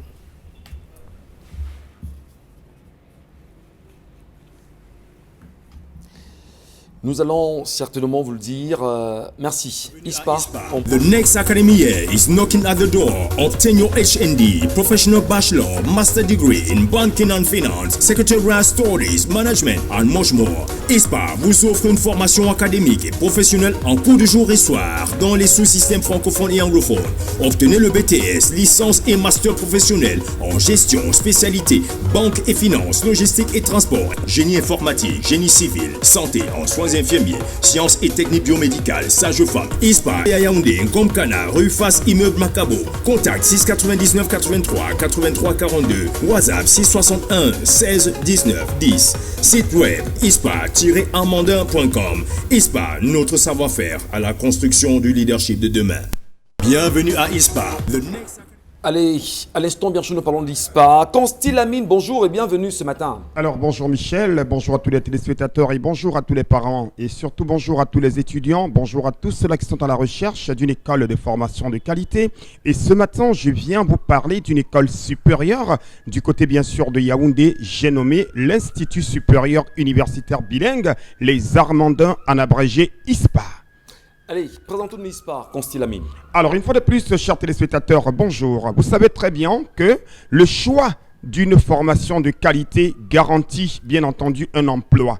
Le choix, bien entendu, d'une formation VIP, d'une formation de très très bonne qualité, garantit un avenir meilleur. Et aujourd'hui, au Cameroun, parmi les écoles supérieures de qualité, on compte de plus en plus l'Institut supérieur universitaire bilingue, les Armandins, qui est cette école supérieure qui a plusieurs années d'expérience, située du côté bien sûr de Yaoundé, au quartier Komkana, en face de l'immeuble Macabo. L'ISPA, c'est bien entendu deux sections bien sûr de formation. Tout d'abord, la section francophone et la section anglophone. ISPA, c'est plus de 12 filières de formation arrosées bien sûr de plusieurs spécialités dans les cycles BTS, licence professionnelle, master pour la section anglophone, pour la section francophone, et pour ce qui est de la section anglophone, vous avez bien sûr des diplômes tels que le HND, le Bachelor Degree, le Professional Master. Donc tous ces diplômes sont bien sûr du côté de l'Institut supérieur universitaire bilingue Les Armandins, qui offre, comme je l'ai si bien dit, à ses étudiants, que ce soit de la section anglophone, de la section francophone, des cours du jour et des cours du soir, dans un cadre professionnel arrosé bien sûr de matériel et des enseignants vraiment adaptés et compétents pour offrir une formation de qualité à ses apprenants. Consti Lamine, justement pour terminer, où sont situés l'Institut supérieur universitaire bilingue Les Armandins dont vous nous faites part tout à l'heure? Alors, bien sûr, de parler donc de la situation de cette école supérieure qui a déjà été présentée tout à l'heure. Je tiens déjà à rappeler, bien entendu, que l'année académique 2019-2020 s'est très très bien déroulée au sein de notre école supérieure. Bien d'où nous avons obtenu plus de 90% de réussite aux différents examens tels que BTS, licence professionnelle, master HND, bachelor degree et autres, bien entendu. Et pour cette année académique 2020-2021, nous sommes en train de mettre pas mal d'innovations, question d'offrir une formation de qualité à tous les étudiants qui sont à la recherche d'une très très bonne formation. Alors, le seul endroit que je vous conseille, chers parents, c'est bien sûr du côté de Komkana. Et dans ce quartier, vous avez une école supérieure à dimension internationale, à savoir l'Institut supérieur universitaire bilingue Les Armandins. Pour rappeler bien entendu la situation à tous ces parents qui nous regardent en ce moment, nous sommes situés à Yaoundé, au quartier Komkana, en face immeuble Macabo. Les inscriptions ont commencé depuis le mois d'août dernier et se poursuivre jusqu'à la fin du mois de novembre 2020. Merci beaucoup de choisir l'Institut supérieur universitaire bilingue Les Armandins. Merci Consti Lamine.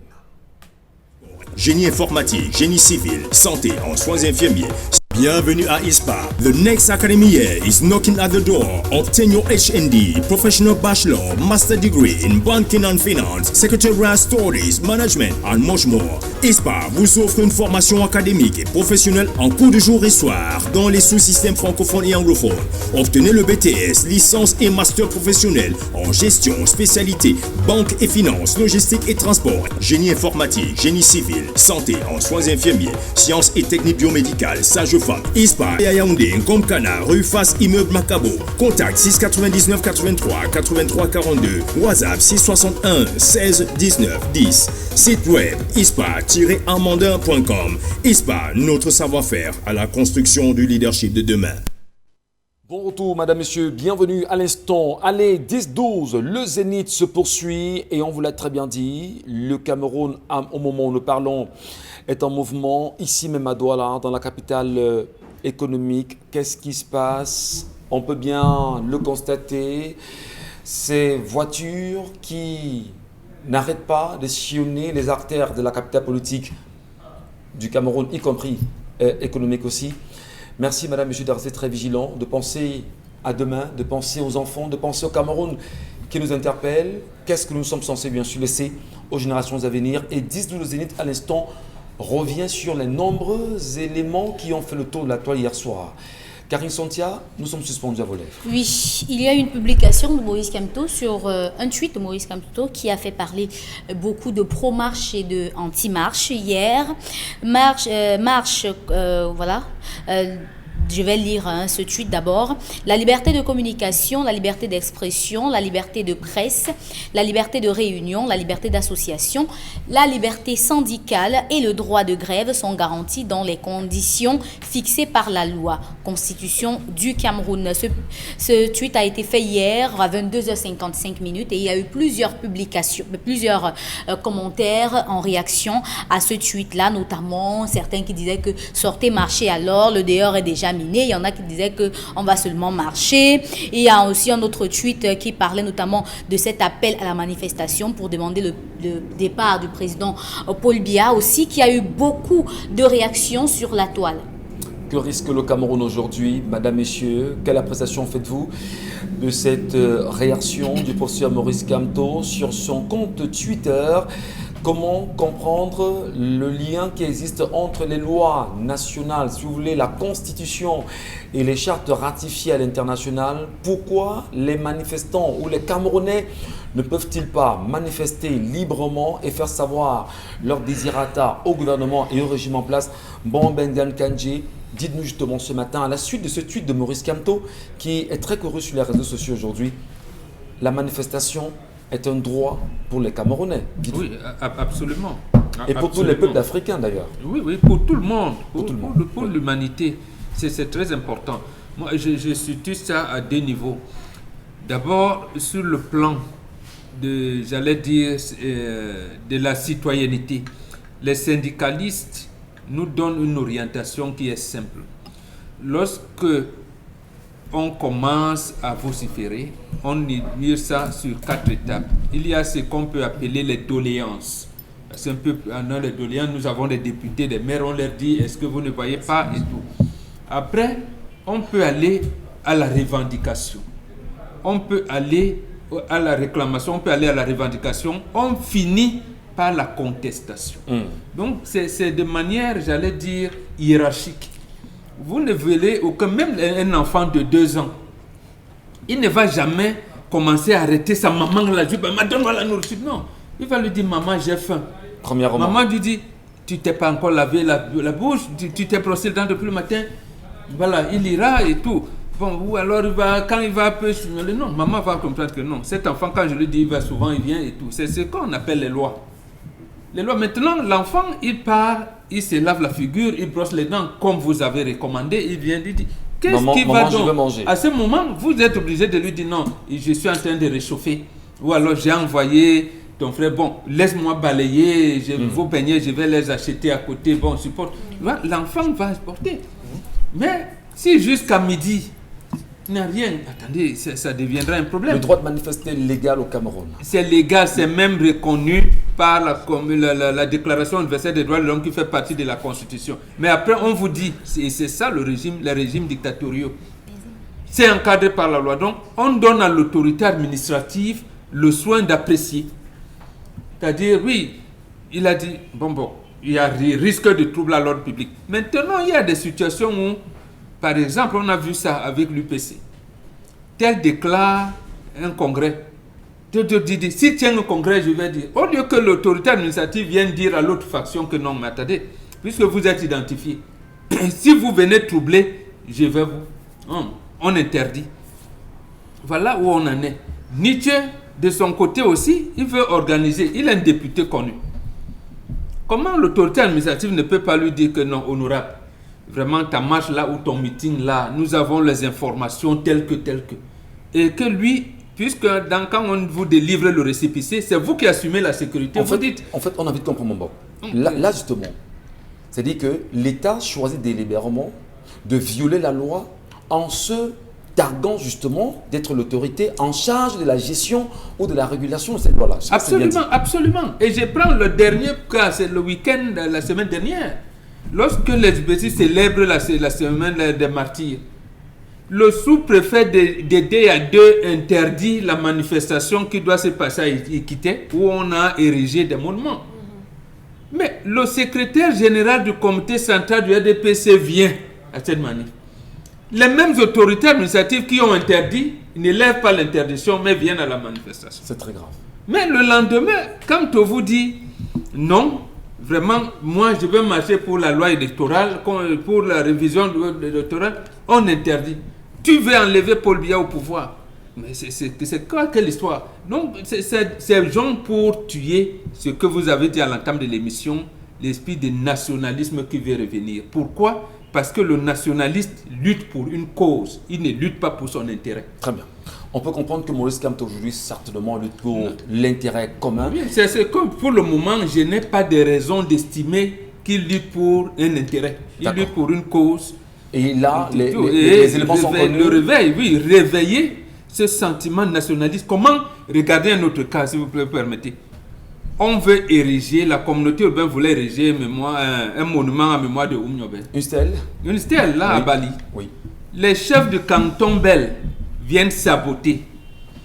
Et vous savez ce qu'ils donnent comme argument? Oumniobé n'est pas à sa place à Douala, n'est pas chez lui à Douala.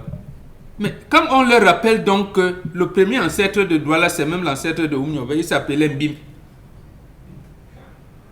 Et qu'au même moment, les Allemands veulent ériger une stèle en mémoire de Douala Mangabel à Berlin. Je leur dis, mais Douala Mangabel a quelle acquaintance avec Berlin? Lui, il a ses ancêtres là-bas. Donc, vous voyez, et les autorités laissent. Et c'est bien voilà dans quelle situation on se trouve. Dans un pays, c'est ce qu'on appelle la dictature. Risque de trouble à l'ordre public, Charles Amel Bachou. Aujourd'hui, c'est peut-être l'argument qui est brandi, notamment par le régime en place ou encore le gouvernement. Mais au-delà de cet argument, on laisse croire que ces manifestants ont décidé d'aller déloger Paul Biya de son palais, ce qui n'a jamais été dit. Les revendications sont connues, formulées dans la déclaration qui a été adressée aux différents sous-préfets des localités connues. Alors, on a vu un Maurice Kamto à un moment donné, Charles Amel Bachou, pendant la catastrophe de Ngouaché, qui est descendu, justement, lui aussi rendre hommage. Est-ce qu'il y a eu des cas à ce moment? Est-ce qu'il y a eu trouble à l'ordre public à ce moment? Qu'est-ce qui se passe en réalité? À l'enterrement de Dame, aller reconforter la famille Dame. On l'a vu lors de la cérémonie, même de célébration organisée par le gouvernement à Bafoussam. Il est arrivé à cette cérémonie-là. Est-ce qu'il y a eu des casses? Est-ce qu'il y a eu des casses? Mais comment est-ce qu'on analyse son discours actuel? Monsieur Michel Gachou, dans le principe, ou si vous voulez, dans la logique de conservation du pouvoir, on utilise tous les aspects et tous les atouts qui sont à notre portée pour contrer l'autre. Même votre riz peut être interprété comme un riz de défi, monsieur, de provocation, monsieur Michel Gachou. Vous riez pourquoi? Vous voyez, c'est ça le principe. Donc, dès qu'une personne veut se lever, on dit, celui qui se lève là, est-ce qu'il est suivi? Est-ce qu'il est écouté? Est-ce qu'il a entendu? Est-ce que sa voix porte? Lorsqu'on se rend compte que ces éléments sont déjà réunis, on commence à vous suivre, monsieur Michel Gachou. Vous commencez à être filé, vos téléphones commencent à être accrochés, on veut savoir avec qui vous discutez, de quoi vous discutez, comment vous discutez, où vous prenez le café, où vous prenez. Ça commence à être ces endroits. On commence à poser des interrogations, même dans les chefferies, monsieur Michel Gachou. Lorsqu'il y a quelqu'un qui menace, c'est autant de choses. Mais, sauf que là, on n'est pas dans le cadre d'une chefferie, comme on a voulu nous faire croire ces derniers jours avec l'organisation des prières qu'on a organisées un peu partout dans le sud Cameroun. Non, on n'est pas dans le cadre d'une chefferie, on est là dans le cadre d'une démocratie véritable. C'est vrai. 71% a été acclamé, mais il s'avère que 14% estiment que ce n'est pas bon, 14% estiment qu'il y a des choses qu'il faudrait revoir, 14% estiment qu'il y a des choses sur lesquelles il faudrait s'appesantir. Bon, j'ai vu sur la toile des gens, des cabinets disent qu'il fallait envoyer les enfants de Tix, parce qu'on a vu les enfants sur le terrain. Est-ce qu'on a vu tel manger bien, il dort bien chez lui? C'est des astuces, c'est des artifices pour détourner l'attention. Vous avez vu, on a sorti plusieurs problèmes qui pouvaient éloigner les Camerounais. L'affaire Roméo Dika qui est venue. Donc, vous voyez, on organise des buzz. Moi, j'appelle ça des faux buzz parce qu'on sait que les Camerounais, pour détourner l'attention, l'affaire de l'affaire dans l'affaire. Ouais. Mais sauf que ces différentes affaires qu'on a créées dans l'affaire n'ont pas intéressé les Camerounais du tout. Donc, je vous amène à voir que tout ce qui a été créé sur la toile, tout ce qu'on a raconté ces derniers jours, ces problèmes, ça n'a intéressé personne. Les gars avaient un objectif et surtout que la rentrée scolaire qui est en train d'arriver, l'un des facteurs, l'un des vecteurs. Vous avez plus de 700 familles qui sont dehors. Je peux vous assurer que quand vous vous baladez, Vous parlez de 700 familles? 700 familles. À quel niveau? Après les inondations, on les cassait. Ah, d'accord. Les personnes qu'on a cassées, qui sont à l'air libre. J'ai dit 700 familles qui sont dehors, à l'air sans abri. Vous voyez, on a une situation, le gouvernement qui vient se rend compte que vous soufflez, on souffle juste dessus, on vous donne 2 draps et tout, couchez-vous même si c'est au goudron, vous dormez, tant pis pour vous. Bien grave. On ne pense pas. Donc, j'estime, M. Michel Ngachoupo, fini et chuté, que la logique du pouvoir veut ça. C'est-à-dire ce que vous n'avez pas dit, il y a des hommes dont le rôle, il y a des hommes dont le rôle est de décrypter, le rôle de les hommes est d'aller plus loin. Vous allez vous rendre compte que aujourd'hui c'est devenu insurrection, c'est biadois parti. Pourtant les textes, vous l'avez dit, sont assez clairs. Il y a toujours des personnes qui sont là, prêts avec l'essence, comme quelqu'un avait dit. C'est pas moi qui le dis. J'étais de l'huile sur le feu. Non. Cette fois-là, c'est l'essence et les allumettes. Ils ont l'essence et les allumettes pour incendier tout un plateau. Aujourd'hui, il a gagné parce que tous les plateaux ne parlent que de lui. Allez, on va justement le dire, madame, monsieur. En ce moment, il y a des avocats camerounais qui se sont constitués en organisation et qui ont décidé de tout faire pour revendiquer les droits des manifestants qui seront assurément torturés. Et l'État du Cameroun pourra être d'une manière ou d'une autre poursuivi. On rappelle encore que le ministre de l'administration territoriale, Paul Atangandji, dans une de ses déclarations, a fait savoir que les différents manifestants qui devaient être arrêtés, en rappelant bien sûr les textes, peuvent être incarcérés à vie, a-t-il dit. Et les questions sont posées aujourd'hui. Est-il le juge? Est-il justement magistrat? Il n'est que ministre en réalité. Il faut bien voir l'événement, la tournure que cela prend. Mais nous regardons bien sûr ce qui est en train de se faire à partir d'ici. Nous regardons les Camerounais qui sont pour beaucoup terrés dans leur maison ce matin, qui ont très peur. Et nous regardons ceux qui prennent le courage de sortir. On va vous dire, Douala aujourd'hui est pratiquement vide. Les rues sont quasiment désertes également depuis ce matin. Peut-être en témoigner rapidement avec les images qui nous parviennent à l'instant. Peut-être pas. Karine Sontia, poursuivez avec la revue des réseaux sociaux. Oui, on continue avec le deuxième sujet de ces images des forces de l'ordre qui ont fait le tour de la toile des réseaux sociaux et que vous aussi, vous avez pu apercevoir dans vos rues et vos différents carrefours. Sur la toile, comment est-ce que les uns et les autres ont appréhendé la marche ce matin, les publications sur Internet, comment est-ce qu'ils se sont préparés et autres. Vous pourrez y avoir les images. On espère justement qu'on les aura, ces images, pour mieux les comprendre. Voilà. Merci beaucoup, Karine. Et vous voulez commenter pour nous?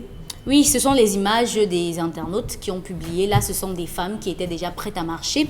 Et ces images-ci, c'est devant le domicile de Maurice Kamto à Yaoundé. Ça, c'était vers 22h minuit où les conducteurs de moto sont arrivés là-bas et ont retrouvé la police. Il y a eu quand même des échanges un peu houleux là-bas. Beaucoup de personnes ont certainement été interpellées. Mais vous nous dites également qu'il y a eu quand même un document qui circule sur Internet et qui donne l'itinéraire des marches à Yaoundé. Oui, il y a un document qui circule sur Internet qui donne l'itinéraire des marches dans la ville de Yaoundé et la ville de Douala, notamment à Yaoundé, Yaoundé 1, 4 et 5, et tous les autres participants, y compris les membres du directoire national habitant ces communes-là, devaient converger vers le marché du Fundi sous la conduite de leurs différents départementaux à partir de 10h. Et puis les populations de Yaoundé 2, 3, 6 et 7, ainsi que les membres du directoire habitant ces zones convergent vers le marché central sous la conduite de leurs différents départementaux. Maintenant, le troisième point, notamment, c'est à 13h, les grandes marches s'ébranlent de ces 2 points, à savoir marché du Fundi, ancien Bata, marché central vers la poste centrale. Oui. Une simple marche de Dominique Audrey, une simple marche qui peut prendre... qui peut se faire sur un tronçon. Il dit même vers la poste centrale et non vers le palais de Toudi. Non, vers la poste centrale, on ne parle même pas du palais de Toudi en réalité, mais c'est Mouron Bengan. On n'a peut-être pas vu passer celle-là. Une simple marche qui peut faire 1000 mètres.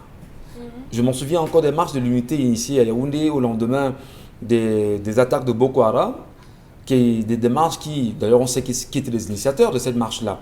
On a vu les ministres sortir, on a vu la mobilisation des grandes écoles, on a même vu l'ancienne ambassadrice de France justement, Christine Robichon qui était sur le terrain. Alors, une simple marche, c'est quoi le problème? C'est quoi le problème? Une simple marche. Dire que voilà tout ce que nous vous demandons et puis chacun rentre chez lui. Qu'est-ce qui se passe? Vous n'avez pas vu les vidéos des ministres qui circulent sur la toile? En disant? On a le ministre du Travail qui a fait tout un exposé et qui estime que les Camerounais doivent rester chez eux. Non, doivent vaquer à leurs occupations. Entre autres. Oui. Donc, le problème, c'est que c'est une marche. Ça dérange parce que vous voulez marcher alors que vous devez aller dans vos ministères travailler. C'est une marche. On vous a donné des emplois. Au lieu d'aller travailler, vous voulez vous balader dans les villes de Douala. Pourquoi? Allez travailler.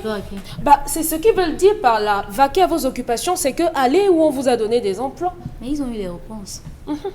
Bon, Bengan, justement, Dominique Odé, vous restez avec nous. Bon. Le document dit bien qu'on marche vers la poste centrale. On n'a pas dit qu'on marche vers Etoudi pour aller déloger Paul Biya, comme certains le disent.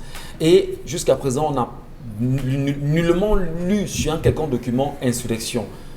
Ça s'appelle quoi, de la manipulation? Oui, c'est de la manipulation. On parlait de Oum. Est-ce que c'est lui le père du nationalisme camerounais? Les évêques français qui étaient ici ont rédigé une lettre épiscopale à l'époque, en 1954, où ils taxaient Oum Niobé de communiste. Oum Niobé, lui, il a fait semblant d'ignorer. Il part comme lui, il était de la mission protestante américaine qui est devenue église presbytérienne camerounaise à Neubel, en face commissariat 2e, il y a cette église encore là, pour faire signer sa carte et venir à la Sainte-Seine dimanche. Le pasteur Thiega lui dit, tu es communiste, tu as dit que Dieu n'existe pas, j'ai été excommunié. Oum lui dit, mais révérend, si j'étais athée, je ne serais pas venu remplir mon devoir chrétien. Le pasteur Thiega a réuni la session. On excommunie Oum Niobé. C'est ce qui se passe là. Bébé Eyidi plaide, il dit aux Nations Unies que, mais attends, disons même que le communisme est mauvais, mais vous ne le combattez pas chez vous. Il dit à Kosciusko Morizet, qui était le représentant de la France aux Nations Unies, mais vous avez le parti communiste en France. Même si c'était vrai, pourquoi nous on ne peut pas avoir un parti communiste au Cameroun? Personne ne répond. Donc, on vous donne des étiquettes comme ça, juste pour trouver un moyen de vous abattre. C'est pour ça que Karine parlait tout à l'heure des nationalistes et des bourreaux et des victimes. On dit, Wanjete Makizar, Wumjete Makizar, il faut. Finalement, il dit, non, bon, peut-être que, bon, laissons, on peut les réhabiliter, c'est les grandes figures. Non, voilà comment les événements s'enchevêtrent justement pour faire peur aux populations, pour ne pas s'attacher à ce qui va vous donner votre identité propre en tant que citoyen dans un pays. Et c'est comme ça qu'on va aller à volo, parce que même la devise paix, travail, patrie, on ne sait pas. Or, les Algériens appliquent leur devise révolution par le peuple pour le peuple. Ils descendent, pas de casse, ils disent Bouteflika. Cher ami, tu as fait ce que tu as fait, ce qui reste à faire pour l'Algérie, tu ne peux plus. Donc, on ne veut même pas que tu te présentes. Merci, Maman. Il n'y a pas de problème. Révolution pour le peuple et par le peuple. On parle de démocratie, gouvernance du peuple par le peuple. Non, justement, je laisse terminer. Comment on peut dire que nous sommes en démocratie? Tout le monde, on a parlé de 14%. Ça veut dire que les gens disent, nous voulons être président de la République par la voie des urnes. Et vous voler les urnes, vous cachez. On fait comment? Et il y en a même qui disent qu'ils ont volé les urnes et qui ne sont pas inquiétés. Voilà. Vous dites, oui, allons voter. Maintenant, vous volez les urnes, vous cachez. On vote dans quoi? Rapidement, Charles Hamel. Appréciation de la démocratie faite au Cameroun. Au moment où nous sommes, où ça risque bien sûr de brûler, où ça risque de prendre des proportions inquiétantes pour le Cameroun. Monsieur Michel, oui, je dis tout simplement que la démocratie au Cameroun est comparable au type d'autoroute que nous avons au Cameroun. C'est-à-dire, en fait, c'est des autoroutes. On doit appeler ça autoroute au Cameroun, même si c'est ailleurs, c'est des pistes. Vous voyez un peu. Donc, c'est la démocratie, mais c'est une démocratie version camerounaise pour dire que vous avez employé un mot tyrannie. Monsieur Michel Gachou, je me posais la question. Non, tyrannie, c'est trop léger. C'est trop léger. Ah ben non, oui, soyez sérieux, Charles Hamel. Ajoute alors oppression et tyrannie. Voilà, merci. Non, oui, oppression et tyrannie. Attendez, parce que vous avez projeté une marche pacifique, on vous empêche de sortir de chez vous, on empêche votre épouse d'aller au travail, on vous file, votre maison est gardée de lundi à lundi comme si vous étiez un terroriste, que à tout moment de la journée, à peine vous voulez manger, vous êtes en train de vous préparer à manger, vous avez des gars qui viennent se placer devant vous, monsieur Michel Gadio, vous appelez ça quoi? Ça c'est une tyrannie psychologique, que lorsque vous arrivez même pour un service, je dis un service public pour un service, on dit, ah, c'est vous, vous avez fini, monsieur, on ne vous sert pas. Allez attendre, allez marcher. Vous voyez dans quelle situation? Regardez, aujourd'hui, l'économie est littéralement paralysée pour une affaire. Je crois qu'ils nous ont écoutés hier quand on parlait de discussion. Vous vous rendez compte qu'il a été demandé, je crois que c'est le secrétaire à la communication qui a fait lui aussi un communiqué en disant qu'ils veulent un débat face à face avec le MRC. Non, je dis, il a fait au moins la demande d'un débat. C'est le premier à quel moment? Monsieur Michel, à quel moment? Quand on veut se noyer. Monsieur Mbachou, La virgule vous avez déjà quand même vu là où la créature cause avec le rival de son créateur. C'est un fait. On veut un débat face à face à Mondo Vision. Oui, on veut être témoin. On veut être témoin. Mais même avec Cabral Libi, c'est pas ça. Allez, merci à vous. Madame, messieurs, on va vous dire, le Cameroun nous appartient d'une manière ou d'une autre. Les fils de ce pays sont les nôtres. Nos martyrs sont morts pour ce pays. Qu'il y ait des velléités aujourd'hui et qu'il y ait quand même des personnes tapées dans l'homme qui ne veulent pas voir le Cameroun émerger, nous voulons appeler bien sûr la conscience nationale, des gouvernants y compris des Camerounais. Vous demandez de tout faire pour penser au Cameroun qui vous appartient. Est-ce qu'on laissera nos enfants demain? Dans un instant, restez sur nos antennes parce que les événements vont suivre pendant toute la journée. Et au-delà de l'image, madame, messieurs, nous sommes déterminés plus que jamais à vous rendre compte. À demain, 10h.